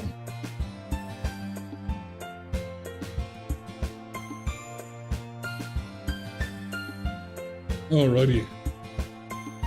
Took me long enough, huh? And maybe you learned something from your friends too. So your poems will even turn out better. I think to myself. I did learn a little more about the kinds of poems everyone likes. With any luck, that means I can at least do a better job impressing those I want to impress. I nod to myself with newfound determination. Okay, Undertale. Grab that, ready to walk home? Sure, let's go. Sayuri beams at me. It truly has been a while since Sayuri and I have spent this much time together. I cannot really say I'm not enjoying it either. Sayuri, about what happened earlier. What do you mean? You know, between Yuri and Natsuki. Does that kind of thing happen often? No. That's really the first time I've seen them fight like that. I promise they're both wonderful people. You don't hate them, do you? No, I don't hate them. I just wanted your opinion, that's all. I can see why they'd make good friends with you. Whew. You know, it's nice that I get to spend time with you in the club. But I think seeing you get along with everyone is what makes me really happiest. And I think everyone really likes you too. Every day is going to be so much fun. It looks like Sayuri still hasn't caught onto the kind of situation I'm in. Sure, being friends with everyone is nice, but does it really need to stop there? Well, I just have to see what the future holds. I pat Sayuri on the shoulder. I said that more to myself than to her, but it's easy to use Sayuri as an internal monologue sometimes. Done with the kitchen already? Nice. Good job, Jules. Okay. Yeah. Let's do this. Okay. So... let's start off with death. With a bed. With some insight. A bit of secretive. A little bit unstable. Determination. Let's cheer a bit. Pleasure for sure. The heartbeat is cool too. Some good old inferno. Some vitality. A bit of melancholy. Talking about the essence. Some misery. A whirlwind is pretty cool. A little bit of misfortune. A Doki Doki. Clouds are cool. And desire. Oh, we're not finished yet. God damn it. Poof. The poem is done. Poof. That playthrough is gonna be so bad. Another day passes, and it is time for the club meeting already. I've gotten a little more comfortable here over the past couple days. Entering the club room, the usual scene greets me. Hi! Yo! Looks like you're in a good mood today. I'm just still not used to being in the club, that's all. To you being in the club. I see. That's a pretty simple thing to get you in a good mood. But I guess it's always the simple things with you. Speaking of which, I'm kinda hungry. Will you come with me to buy a snack? No thanks. Eh? That's not like you at all. I have my reasons. Why don't we take a look at your purse, Sayuri? Huh? Why that all of a sudden? No reason, really. I just wanted to look at it. Sayuri nervously retrieves her coin purse. She fumbles with the latch and gets it open. Then she turns it upside down and lets its contents spill on the desk. Only 2 small coins fall out. I knew it. I can see right through you, Sayuri. That's not fair. How did you even know? It's simple. If you had enough money in the first place, you would have bought a snack before coming to the club room. So either you're not hungry and wanted an excuse to take a walk, or you plan to conveniently forget that you spent all your money, so that I could lend you some. But there's one more thing. You are always hungry. And so that only leaves the one option. Ah, I give up. Don't make me feel guilty. If you feel guilty, that means you deserve to feel guilty. Haha. Yuri suddenly giggles. Huh? I didn't notice she was listening in. Her face is in her book, as always. I wasn't listening or anything. It was just something in my book. Yuri. Tell him to let me borrow some money. Don't get me involved in like that, Sayuri. Besides, you should only buy what you can responsibly afford. And frankly, after pulling a mischievous little stunt like that, your suffering is fair enough retribution. Ah! Did I just... I didn't mean that. I got too absorbed in my book. I really like when you speak your mind, Yuri. Exactly, ah! It doesn't happen much, but it's a fun side of you. There's no way you could think that. You were right, though. I did something bad, and now I have to accept the revolution. Retribution. That! Still coming from you, Sayuri? I guess there's a little devil inside all of us, isn't there? Don't let her fool you. Sayuri knows exactly what she's doing. After all, she told you guys she was bringing me to the club before she even told me. But you wouldn't have come if it weren't for these cupcakes. So I had to trick Natsuki into making them. Come on, give me more credit than that. Out of nowhere, something smacks Sayuri in the face and tumbles onto the desk. Damn, okay. Ow. What was... Huh? A cookie! Sure enough, it's a giant cookie wrapped in plastic. Sayuri glances around. Is this a miracle? It's because I paid my restitution. Oh, that's so dumb. Retribution. Actually, that one almost worked. I was just gonna give it to you. But then I heard you blab around about the cupcakes. It was totally worth seeing your reaction, though. Natsuki! That's so nice of you! I'm so happy! Sayuri hugs the cookie. Jeez, just eat it. Sayuri rapidly tears open the wrapper and takes a big bite. Oh. Sayuri suddenly clasps her hand over her mouth. I bit my tongue. You're going through a lot over just one cookie. Natsuki takes a bite of her own cookie. Yours looks really good too, Natsuki. Can I try it? Jeez. Beggars can't be choosers. But yours is chocolate. Yeah, why do you think I gave you that one? Fine. Still, I'm really happy that you shared this one with me. Sayuri gets out of her seat and goes behind Natsuki, then rubs her arms around her. God, jeez. I get it. Cookie still in hand, Natsuki reaches up to nudge Sayuri off of her. You know, this is how you gain affection, I guess. Just give people cookies and you get hugs. Easy. Oh. Sayuri suddenly leans down and takes a bite out of Natsuki's cookie. Hey! Did you seriously just do that? Uh-huh. Mouthful, Sayuri trots away to safety. It's really funny though. I would never do that, but it's really funny. Yuri and I laugh as well. Jeez, you're such a kid sometimes. Monika, can you tell Sayuri... Huh? Natsuki glances around. Monika is not in the club room. Where's Monika? Good question. Have any of you heard anything about her being late today? She's dead. Not me. Yeah, I haven't either. Oh. That's a bit unusual. I hope she's okay. Of course she's okay.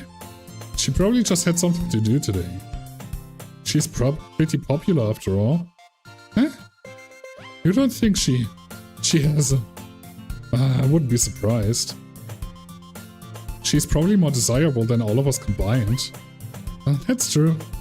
Excuse me. Suddenly, the door swings open. Sorry, I'm super sorry. Ah, there you are. I didn't mean to be late. I hope you guys weren't worried or anything. Huh? Monika chose the club over her boyfriend after all. You're so strong-willed. Boyfriend?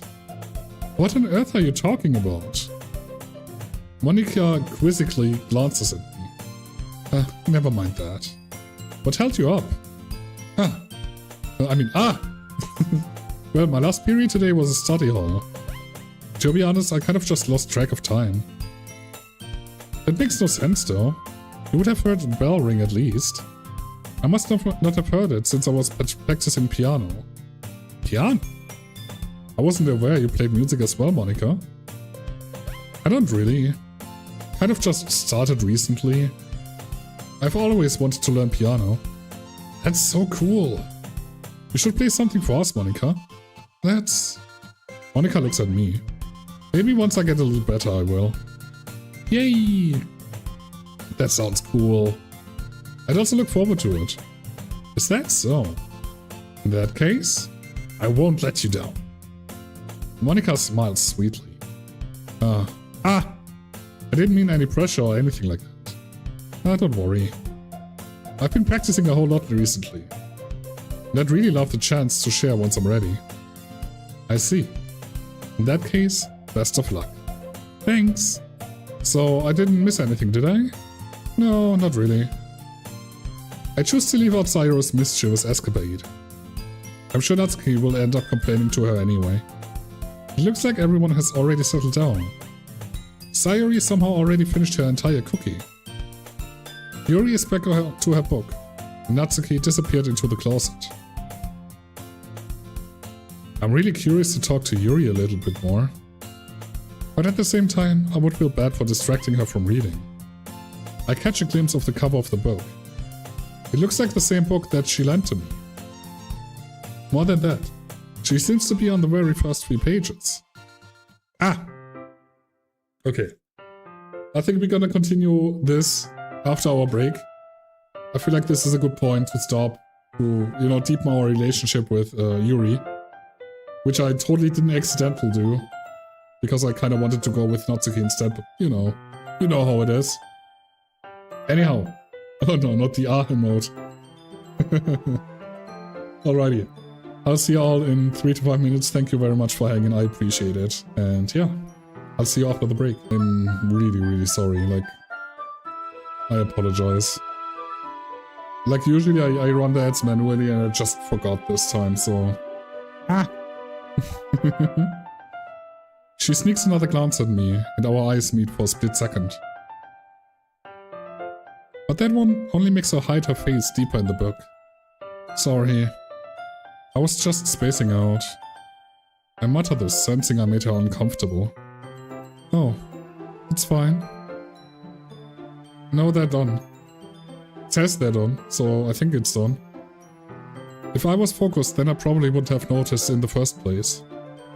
But I'm just rereading a bit of this, so... That's the book that you gave me, right? Well, for me it says it's done, so, I trust Twitch, I guess. I wanted to reread some of it. Not for any particular reason. Just curious, how come you have 2 copies of the same book? Well, when I stopped at the bookstore yesterday... That's not what I meant. Oh, am I actually gonna do that now? Every time there's art, I'm gonna... I mean, I just happened to buy two of them. Ah, I see. You have to. God damn it. There's something fairly obvious here that Yuri isn't telling me, but I decide to let it go.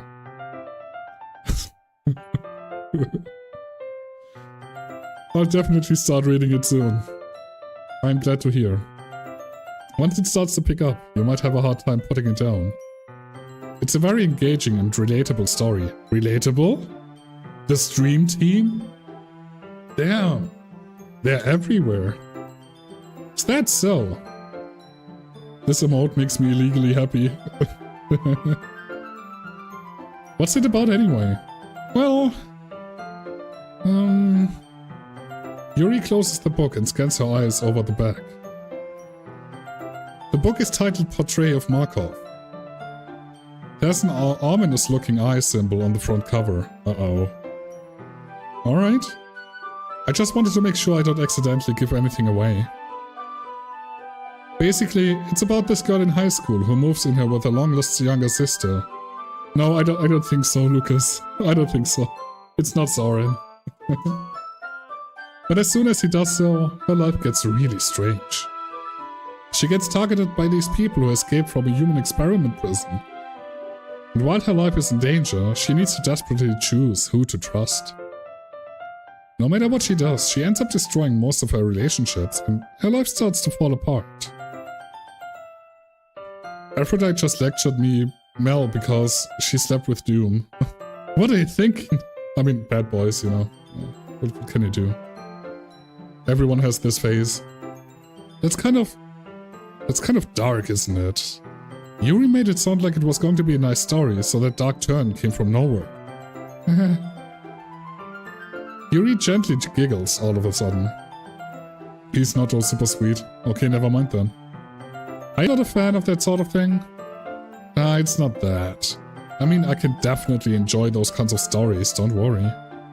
I hope so. Yeah, I totally forgot that Yuri is into those things. She's so shy and reclusive on the outside, but her mind seems to be completely different. It's just that those kind of stories, they challenge you to look at a life from a strange new perspective. When horrible things happen, not just because someone wants to be evil, but because they have their own goals, or their own philosophy that they believe in. Then suddenly, when you thought you related to the protagonist, they made it out to be the naive one, for letting their one-sided morals interfere with the villain's plans. I'm rambling, aren't I? Not again.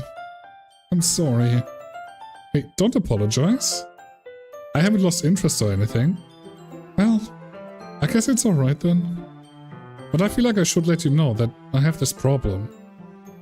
When I let things like books and writing fill my thoughts, I kind of forget to pay attention to other people. So I'm sorry if I end up saying something strange. And please stop me before I start talking too much. I really don't think you need to worry. That just means you're passionate about reading. The least I can do is listen. It's a literature club after all. Ah! That's true. In fact, I might as well get started reading it, right? You don't have to. What are you saying? Just a moment ago you said you were looking forward to it. Let me just get the book. I quickly retrieved the book that I had put into my bag. This is my favorite thing. God damn it. You know, everyone else is like, why is he screaming all the time? Is that like a condition? Alright, it's fine I sit here, right? I slip into the seat next to Yuri's. Ah! Yeah? Are you sure? You seem a little apprehensive. I'm sorry. It's not that I don't want it. Also, Lucas every time adding the emote to it is so funny to me. Amazing. It's just something I'm not very used to. That is, reading in company with someone. I hate that I have to giggle every time that emote pops up near. I see. Well, just tell me if I end up distracting you or anything. Alright.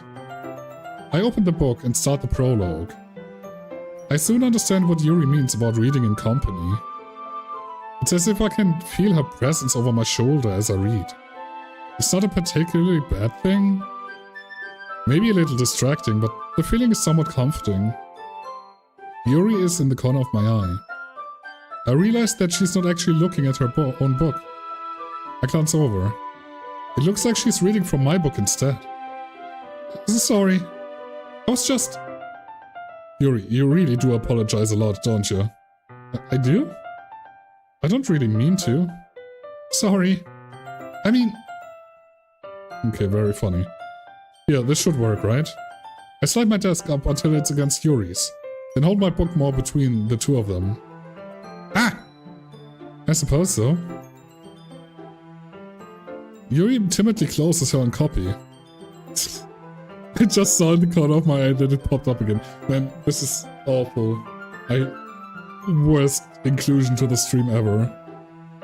Once we each lean in a little bit, our shoulders are almost touching. Oh no, scandalous. It feels like my left arm is in the way, so instead I use my right hand to hold the book open. I almost died because I was giggling. It makes me so happy. Okay. I'm very happy that I can make you happy, I guess. Ah! I guess it makes sense. It makes it kind of difficult to turn the page. Here. Oh, look at that. That's very weird, but okay. I mean, I guess it works. Yuri takes her left arm and holds the left side of the book between her thumb and the forefinger. Ah! I do the same with my right arm, on the right side of the book.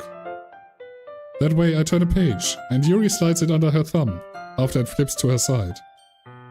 But in holding it like this, we are huddled even closer than before. It's actually kind of distracting me. It's as if I can feel the warmth of Yuri's face, and she's in the corner of my vision. Are you ready? Huh? To turn the page. Sorry.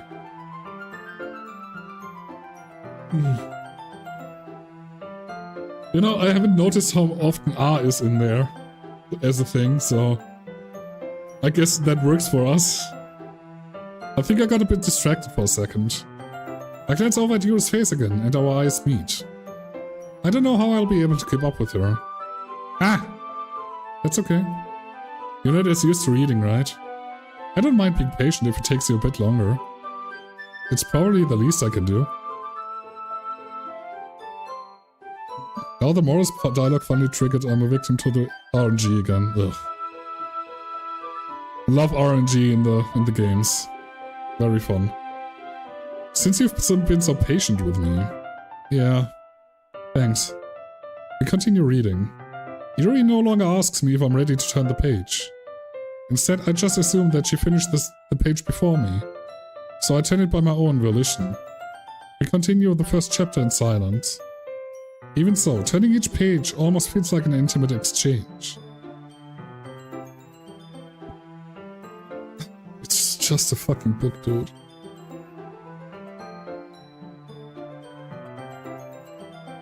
Whatever.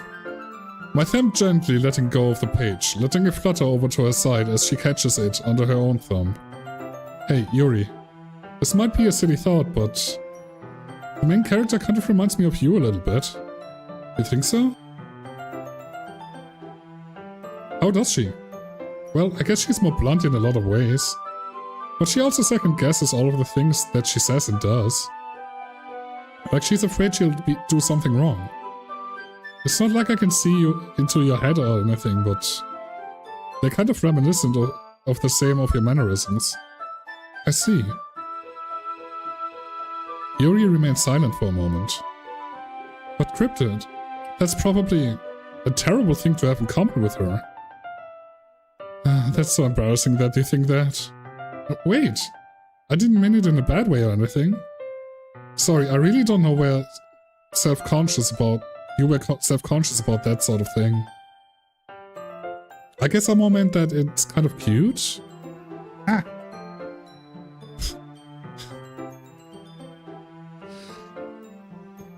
God damn it.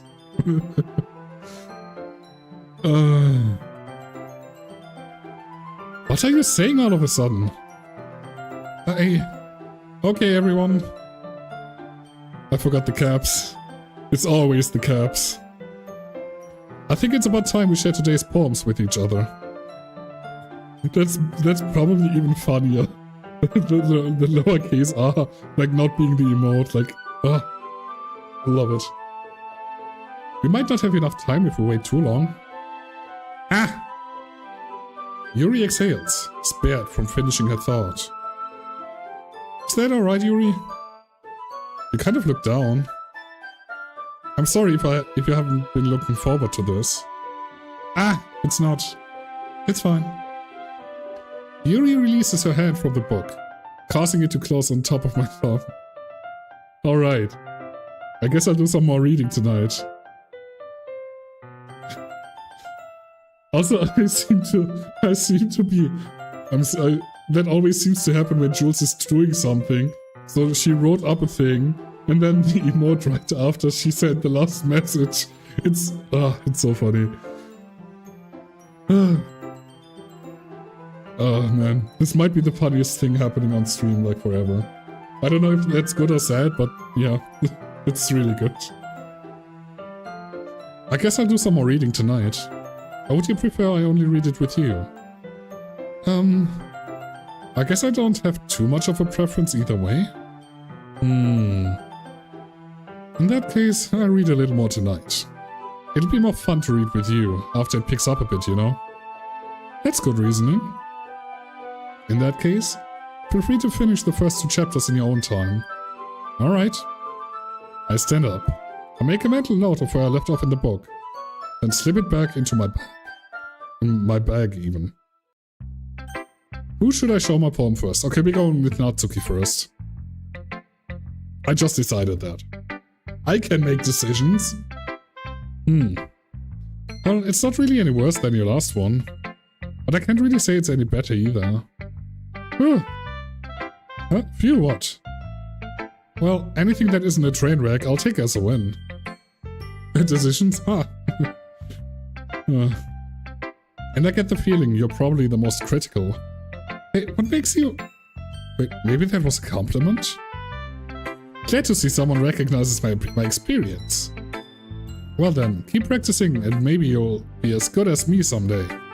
That's, Something tells me Natsuki completely missed the point. Come to think of it, this kind of reminds me of Sayuri's poem from yesterday. You think so? Yeah, well, I guess if you've been friends with her for so long, you might be on the same wavelength. But you never really struck me as her type. Sayuri has a type all of a sudden. Well, I don't know. But honestly, how can someone so fluffy spend so much time with someone like you? It's like she's dragging around a dead weight. That was a little unnecessary. But think of it this way. If it weren't for me, she would probably just fly away like letting go of a balloon. You could say we each take care of each other in our own way. Whatever it is, I don't get it. Oh yeah, I guess I'm supposed to show you my poem. Here. Amy likes spiders. You know what I heard about Amy? Amy likes spiders. Icky, wriggly, hairy, ugly spiders. That's why I'm not friends with her. Amy has a cute singing voice. I heard her singing my favorite love song. Every time she sang the chorus, my heart would pound to the rhythm of the words. But she likes spiders. That's why I'm not friends with her. One time I hurt my leg really bad. Amy helped me up and took me to the nurse. I tried not to let her touch me. She likes spiders, so her hands are probably gross. That's why I'm not friends with her. Amy has a lot of friends. I always see her talking to people.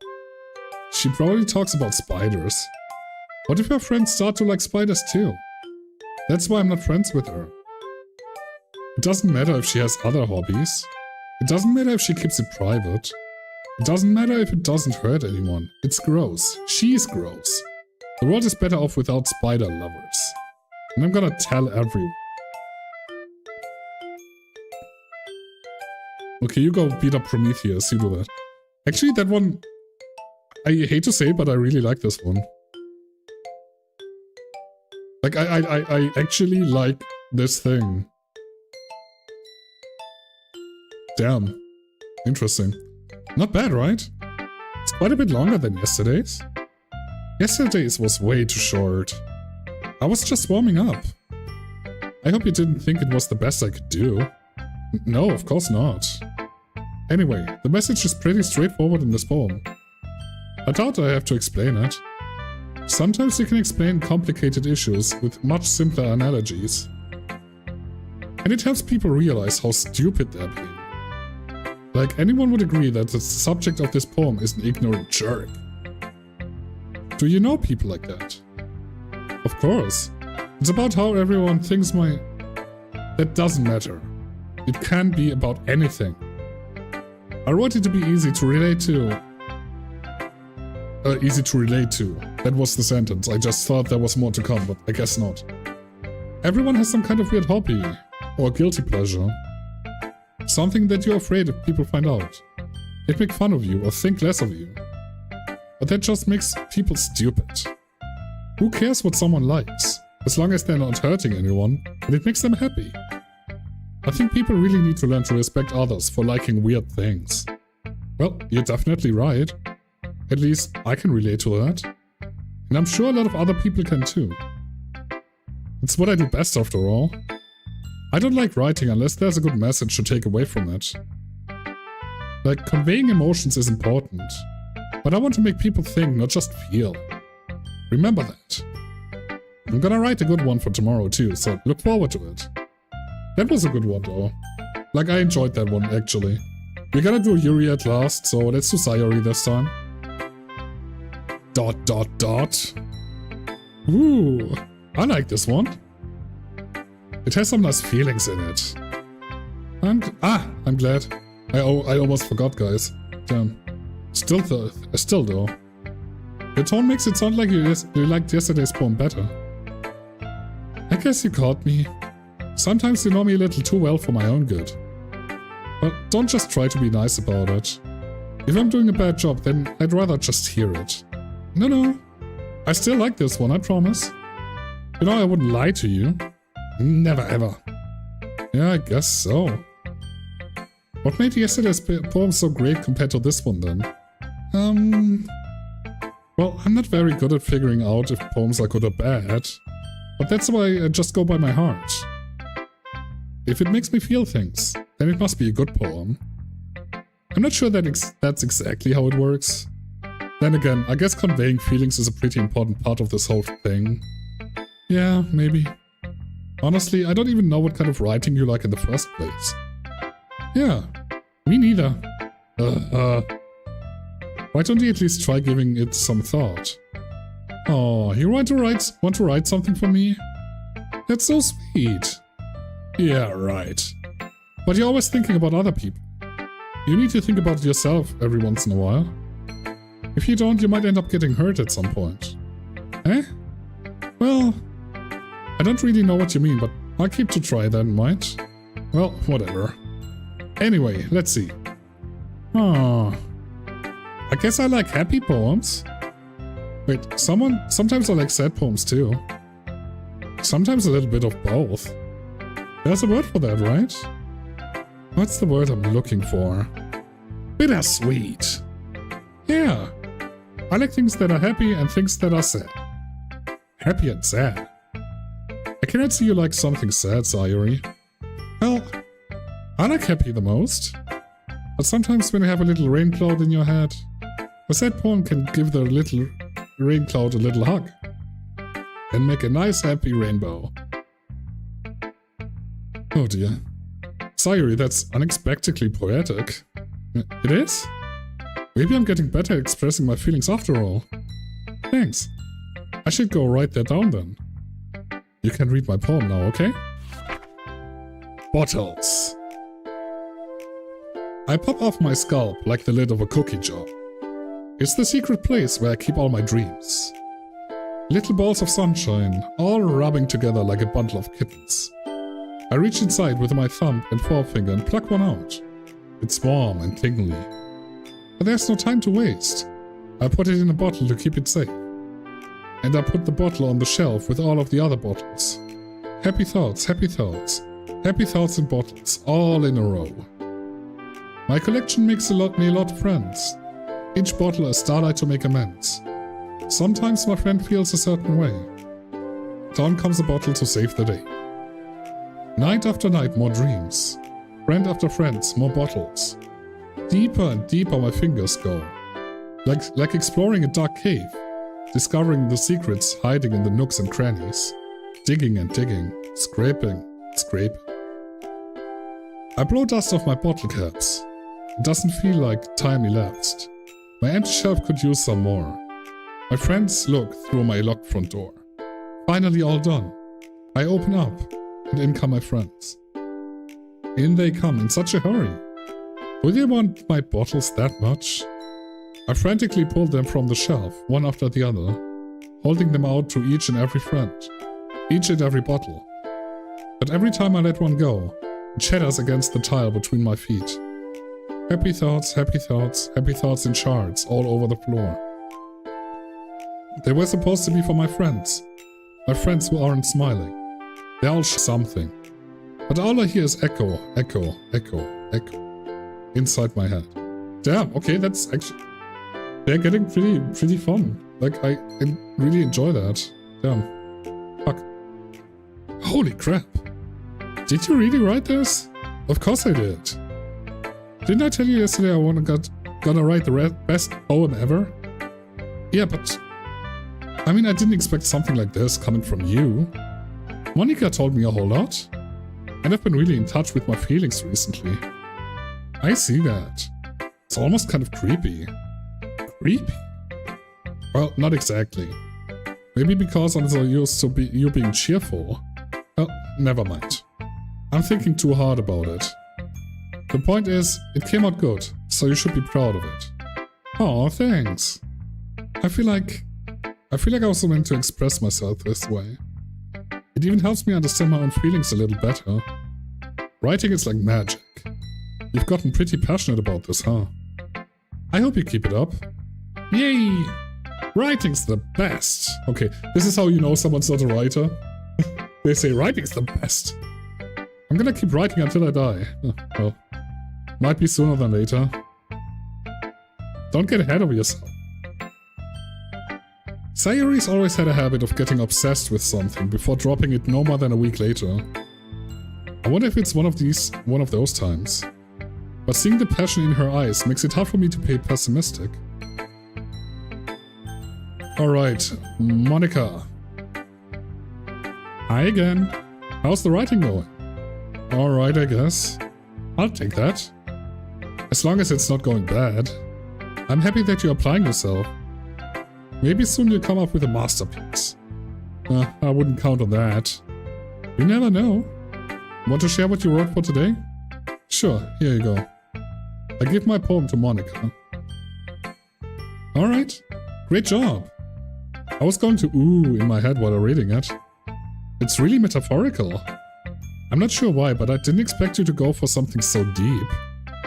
I guess I underestimated you. Prometheus said I was far too quick for him. That's good?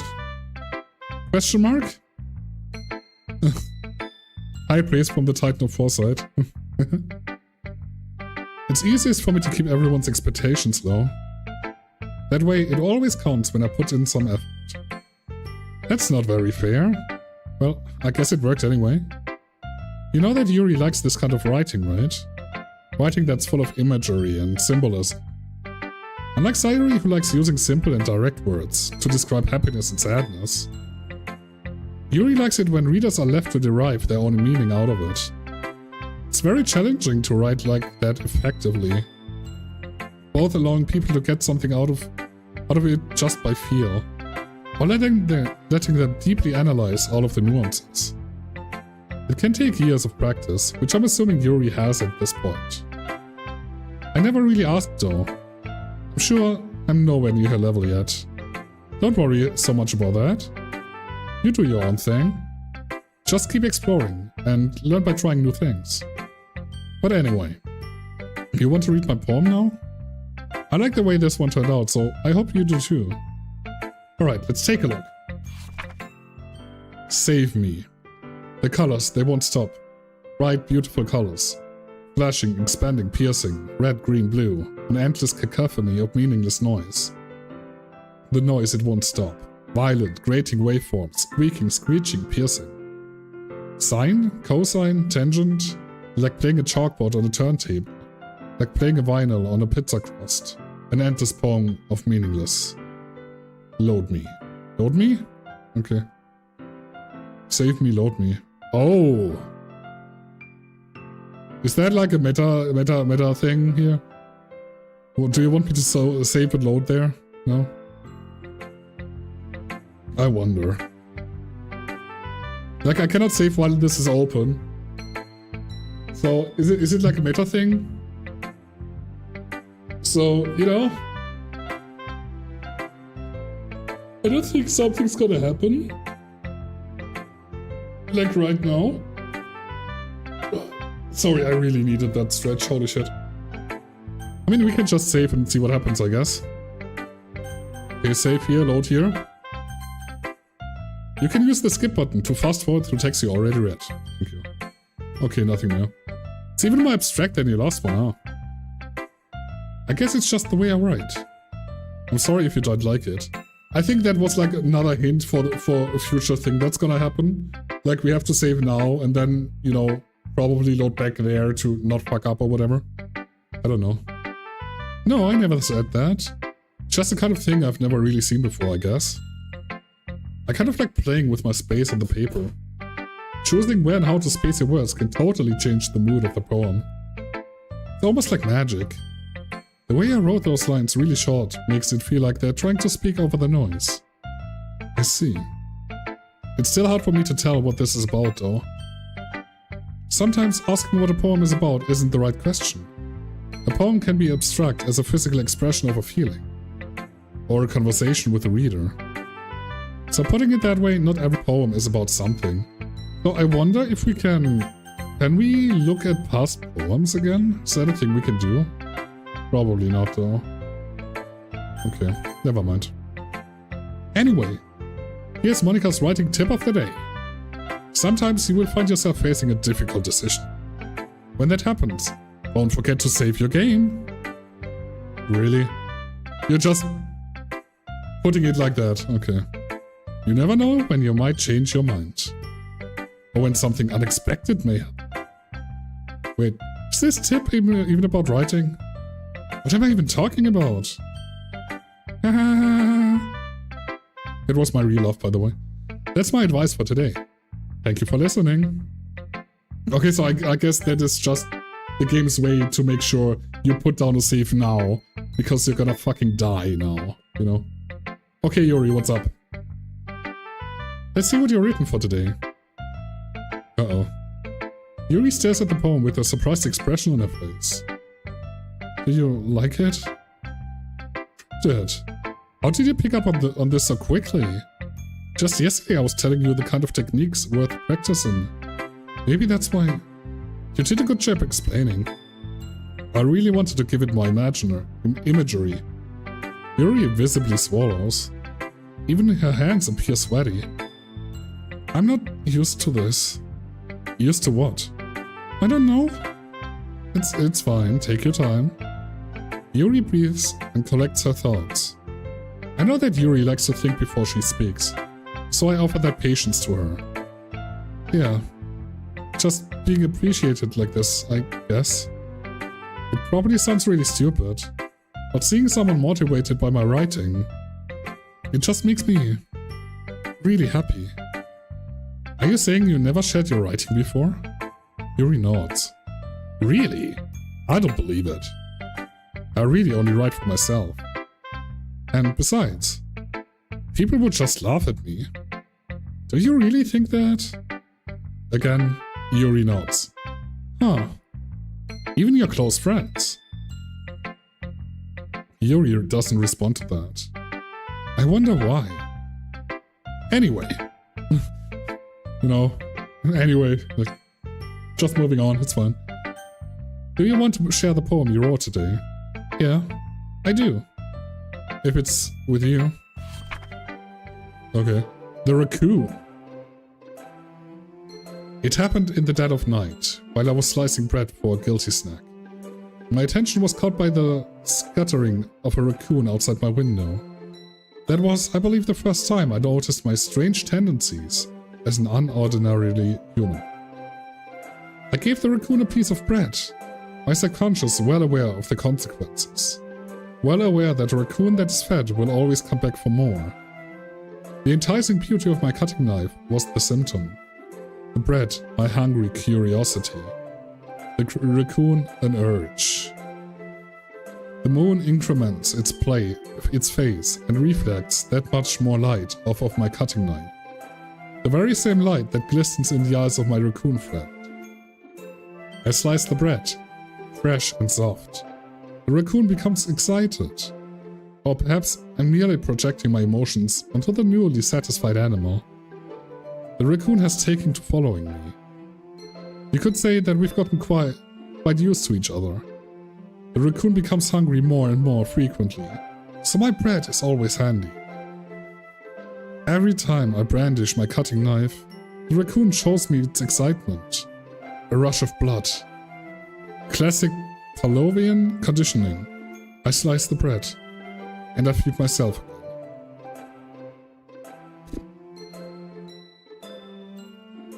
I mean, I kinda think I understand-ish. I mean, I don't think I do, but... I mean, I kinda do, but I kinda don't. Fuck poetry, dude. I was a little more daring with this one than yesterday's. I can see that. It's a lot more metaphorical. I don't know if it's my fault, but I cannot begin to imagine what this poem is about. That's right. It's a bit closer to my preferred writing style. Using the poem as a canvas to express vivid imaginary and conveying emotions through them. If I take it at face value, then I can't even figure out what it's supposed to mean. Well, I think it's something that different people can relate to in their own way. I wanted to express the way it feels for me to indulge in my more unusual hobbies. It's those sort of things I'm usually forced to keep for myself. So, I sometimes enjoy writing about them. What did you realize? Huh, that's funny. Huh?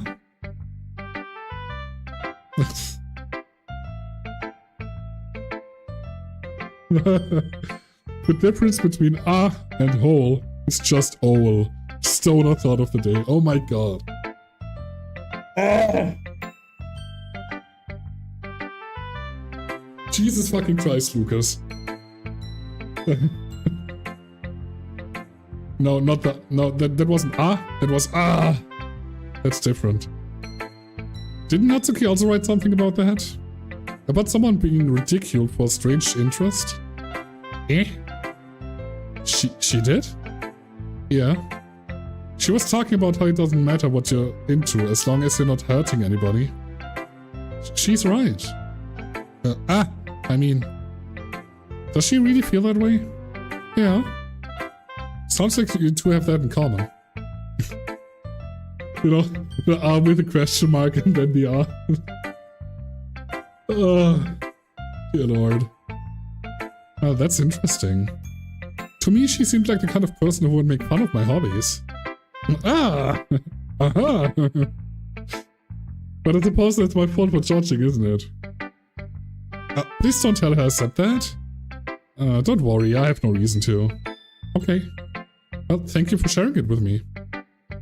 After all, if I hadn't learned to embrace my own weirdness, I would probably hate myself.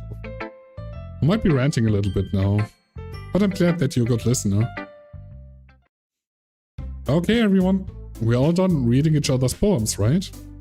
I have something extra planned today, so if everyone could come sit at the front of the room. Today's about the festival. Sort of? Do we really have to do something for the festival? It's not like we can put together anything good in just a few days. Well, we'll just end up embarrassing ourselves instead of creating new members. That's a concern of mine as well. I don't really do well with last-minute preparations. Don't worry so much. We're going to keep it simple, okay? We won't need much more than a few decorations. Sayuri has been working on posters, and I've designed some pamphlets we can give out during the event. That's great and all, but that doesn't tell us what we'll actually be doing for the event. Sorry, I thought you heard about it already. We're going to be performing. Uh-oh. Uh-oh. Performing? Monica? Yeah, we're going to be having a poetry performance. I'm gonna fucking... Each of us are going to choose a poem to recite during the event. But the cool part is, we're also going to let anyone else come up and recite poems too. Sayuri's putting it all on all the posters in case anyone wants to prepare ahead of time. Sayuri, who's been coloring a poster, holds it up for us to see. Are you kidding me, Monica? You didn't really already start putting those posters up, did you? Well, I did. Do you really think it's that bad of an idea? Well, no. It's not a bad idea. But I didn't sign up for this, you know? There's no way I'm going to be performing in front of a group of people like that. I agree with Natsuki. I could never in my life do something like that. So guess who's gonna do the performing then, huh? Who's gonna be that poor soul that has to do all the fucking performing? Fucking hell. Imagining it, Yuri shakes her head in fear. Guys, no, Sayuri. I understand where they're coming from. You remember that Natsuki and Yuri have never shared their poems with anyone until just a couple days ago. It's a lot to ask for them to recite their poems out loud to a whole room full of people. I guess I kinda overlooked that. So, I'm sorry. But I still think we should give it our best. We are the only ones responsible for the fate of this club. If we start the event and each put on a good performance, then it will inspire others to do the same. And the more people who perform, the better we're able to show everyone what literature is all about. Yeah, it's about expressing your feelings, being intimate with yourself, finding new horizons, and having fun. That's right. And it's those reasons that we're all in this club today. Don't you want to share that with others? To inspire them to find the same feelings that brought you here in the first place? I know you do. I know we all do. And if all it takes is standing in front of the room for 2 minutes and reciting a poem, then I know you can do it. Natsuki and Yuri remain silent. Sayuri looks worried. I guess that leaves me no choice. I agree. I don't think it's too much to ask. I think that Sayuri and Monica have been trying really hard to get new members. The least we can do is help them out a little bit. Well, maybe, but it looks like Natsuki doesn't have any arguments left. Ooh. Okay, fine. I guess I'll just have to get it over with. Alright. Thanks, Natsuki. What about you, Yuri? Yuri dejectedly glances around at everyone else's expectant faces. Let's bully her into it, that's always a good idea. I guess I don't really have a choice. Ah, that's everyone. You're the best, Yuri. This club is seriously going to be the death of me. Well, I think it is, yeah. Oh gosh. You'll be fine, Yuri. But anyway, let's move on to the main event. I want each of you to choose a poem of yours. We are going to practice reciting them in front of each other. No way! Monica, this is too sudden. Well, if you can't recite your poem in front of the club, how do you expect to do it in front of strangers? Oh no. Don't worry. I'll start off to help everyone feel a little more comfortable. Can I go next? Of course. Oh, let's see. Monica flips through her notebook to the specific poem she has in mind for herself. She then stands up behind the podium. The title of this poem is The Way They Fly. Ahem. Monica begins reciting her poem. Her clear, confident voice fills the room. More than that, her inflection is pristine. She knows exactly how to apply emotion behind each line she recites, bringing the word to life. Ahem! Oh dear. Is this something she's done before or is she simply natural? I glance around me. Everyone has their eyes on Monika. Sayuri looks amazed. Yuri has an intense expression on her face that I do not understand. Finally, Monika finished the recitation. The four of us applaud. Monika takes a breath and smiles. That was so good, Monika. Ah, thank you very much. I was just hoping to set a good example. Are you ready to go next, Sayuri? I'll go next. Damn, Yuri, really? Ooh, ah! Yuri's fired up all of a sudden. Yuri clutches a sheet of paper between her hands and stands up. Keeping her head down, she walks quietly over to the podium. This poem is called... Yuri anxiously glances at each of us. You can do it, Yuri. It is called After Image of a Crimson Eye. Yuri's voice shakes as she starts reading the poem. Just a moment ago, she practically refused to do this. Why is she suddenly putting in so much effort? As Yuri gets past the first couple of lines, her voice changes. It's almost like what happens when Yuri gets absorbed into her books. Her quivering words transform into the sharp syllables of a fierce and confident woman. The poem is full of twists and turns in its structure that she enunciates with perfect timing. This must be a rare glimpse into the whirling fire Yuri keeps concealed inside her head. Suddenly, she's finished. Everyone is stunned. Yuri snaps back into reality and glances around her, as if she bewildered even herself. It's up to me to save the situation. I'm the first to start applauding. Everyone joins in afterwards and we give Yuri the recognition she deserves. It's not that we didn't want to applaud for her, but we were caught so off guard that we must have forgotten. As we applaud, Yuri holds the poem to her chest and rushes back into her seat. Yuri, that was really good. Thank you for sharing. Looks like Yuri is down for the count. Okay, I guess I'm next then. Sayuri hops out of her chair and cheerfully walks to the podium. This one's called My Meadow. Ah! Sorry, I giggled. Sayuri. It's a lot harder than I thought. How did you guys do it so easily? Ah! Try not to think of it like you're reciting to other people. Imagine you reciting it to yourself, like in front of a mirror or in your own head. It's your poem, so it'll come out the best that way. I see. Okay then. Sayuri begins her poem. Somehow, it feels like her soft voice was made as a perfect match. The poem isn't aimlessly cheery like Sayuri is. It's serene and bittersweet. If I were to read this on a paper, I probably wouldn't think much of it. But hearing it come from Sayuri's voice almost gives it a whole lot meaning. A whole new meaning. Maybe this is what Sayuri meant when she said she likes my poems. It's like I get to reach more deeply into someone I thought I knew through and through. Sayuri finishes and we applaud. I did it! Good job, Sayuri. Even Cryptolite did. I guess that's a good sign. What does that even mean? It came out nicely in Sayuri. The atmosphere of the poem fits you really nicely. But it might be the other poems wouldn't work quite as well with that kind of delivery. I don't really understand.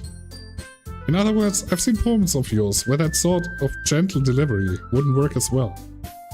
They might need a little more force behind them, depending on what you're reading. No, I know what you mean.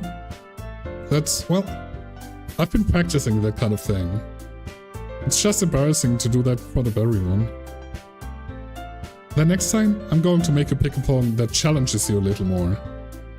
We don't have much time before the festival, you know? Okay. Now, who's next? Natsuki? Don't make me go before him. It's not like I can compare you guys anyway. Might as well let him lower everyone's standards a little bit before I have to do it. Natsuki. It's fine, it's fine. I might as well get it over with. But it's like, I have much of a selection of what to read. I'll just have a go with what I wrote for today. I stand up and step in front of the podium. Everyone has their eyes on me, making me feel terribly awkward. I recite my poem. Since I'm not exactly confident in my own writing, it's hard to put energy into it. Despite that, once I finish, I receive applause anyway. Sorry, I'm not really as good as everyone else. Don't worry about it so much. I think it's less about your abilities and more about your lack of confidence in your writing. That's something that'll improve over time though. Yeah, maybe. Alright then. That just leaves you, Natsuki. Yeah. I'm going. Natsuki begrudgingly gets out of her seat and makes her way to the podium. The poem is called Fuck You Cryptid. No. It's called Why Are You All Looking at Me? Because you're presenting. Anyway, the poem is called Jump. Natsuki takes a breath. Once she starts reciting the poem, her sour attitude disappears a little. While she's still a little unenthused, her poem has a rhythm and a rhyme to it. It's Natsuki's trademark style, and it works surprisingly well when spoken aloud. The words feel like they bounce up and down, as if giving life to the poem. Natsuki finish, and everyone applauds. Jump by Van Halen.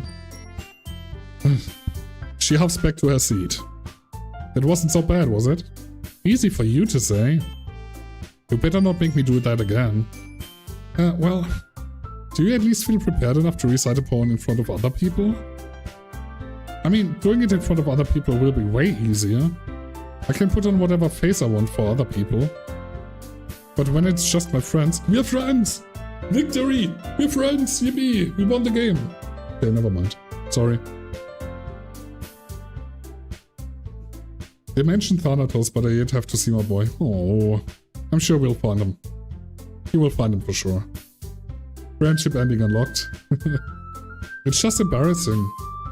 That's a surprise, Natsuki. I think it would be the other way around for me. But when it's just my friends and cryptid, yeah, that's more likely it, yeah. Well, that's just how it is, so... Well, I guess in that case, you won't have too much to worry about for the festival. That said, I want to thank everyone for coming through. It might be hard, but I hope you all have an idea of what it's like now.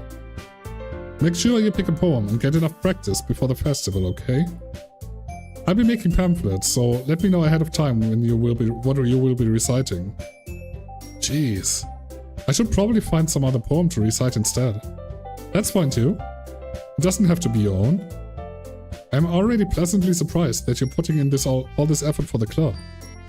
It makes me really happy. Why are you striking this pose when you say it makes me really happy? It seems like you're, implying something.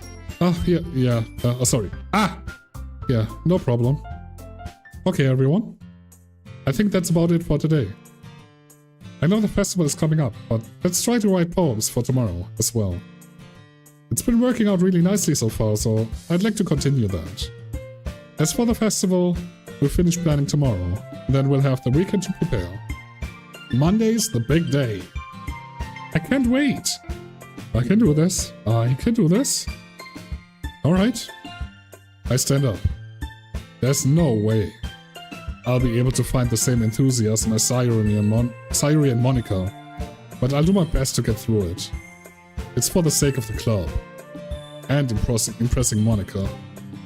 Then I'll have to do my best. Ready to go, Sayuri? Yep. Look at you two, always going home together like that. It's kind of adorable, isn't it?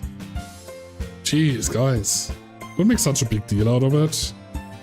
It must be a little nice, though. Well, how am I supposed to respond to that? It's okay, you don't have to say it. Whatever, let's go already. I walk home with Sayuri once more. Even though it's only been a few days, a lot of things have already changed. But today, Sayuri is being a little quieter than usual on the way home. Hey, Sayuri. Sorry, I was spacing out. No wonder. No wonder. I was thinking about something from earlier. I like how we get to... I mean... Sayuri fumbles with her words. Let's just say that one day, Yuri asked to walk home with you. Huh? What would you do? What kind of question is that? You're kind of putting me on the spot here. Well... I would still walk home with Sayuri, though. Sayuri? You really think I would ditch you for Yuri? Eh? But... She's so beautiful and smart. Jeez. I already see her in the club every day. Besides, you always seem to really like going home together. I wouldn't just ruin that for you. You're so silly, you silly little mutt. You think about me too much sometimes. Yuri would deserve it if she wanted it, so... Sayuri, I've already made up my mind. I really cannot figure you out sometimes. Sorry. Besides, what's the point in speculating something that's never going to happen? Oh. The conversation trails off. It's kind of a weird thing for Sayuri to care so much about. You know, I just realized we should have just saved at the dialogue option, but it's fine. And I want to respect her and keep her happy too. Then again, the festival is only a few days away. Who knows what will happen in that time? Okay, we're gonna save here. We're gonna start out with a poem on Monday. Yes, new streaming day, Monday. So yeah, we're gonna do this Monday. Are we good with the game? Is the game fun so far? Is me having to talk to you a good thing in this video game? Do we enjoy that? Mondai! Mondai! So yeah, I think it's fine. I'm not sure how you guys feel like it. But you know, I think it's okay. I would never play this game on my own, by the way. Like, I would have sold out like 20 years ago. So yeah. The is alone is worth it. Okay, fair enough. Okay. So I wouldn't even play it on stream. Yeah, I mean, what's new? Talking about, you're streaming Wednesday, right? Next Wednesday? See you two in a bit for BG3. Yeah, see you in a bit. Thank you for hanging, Jules.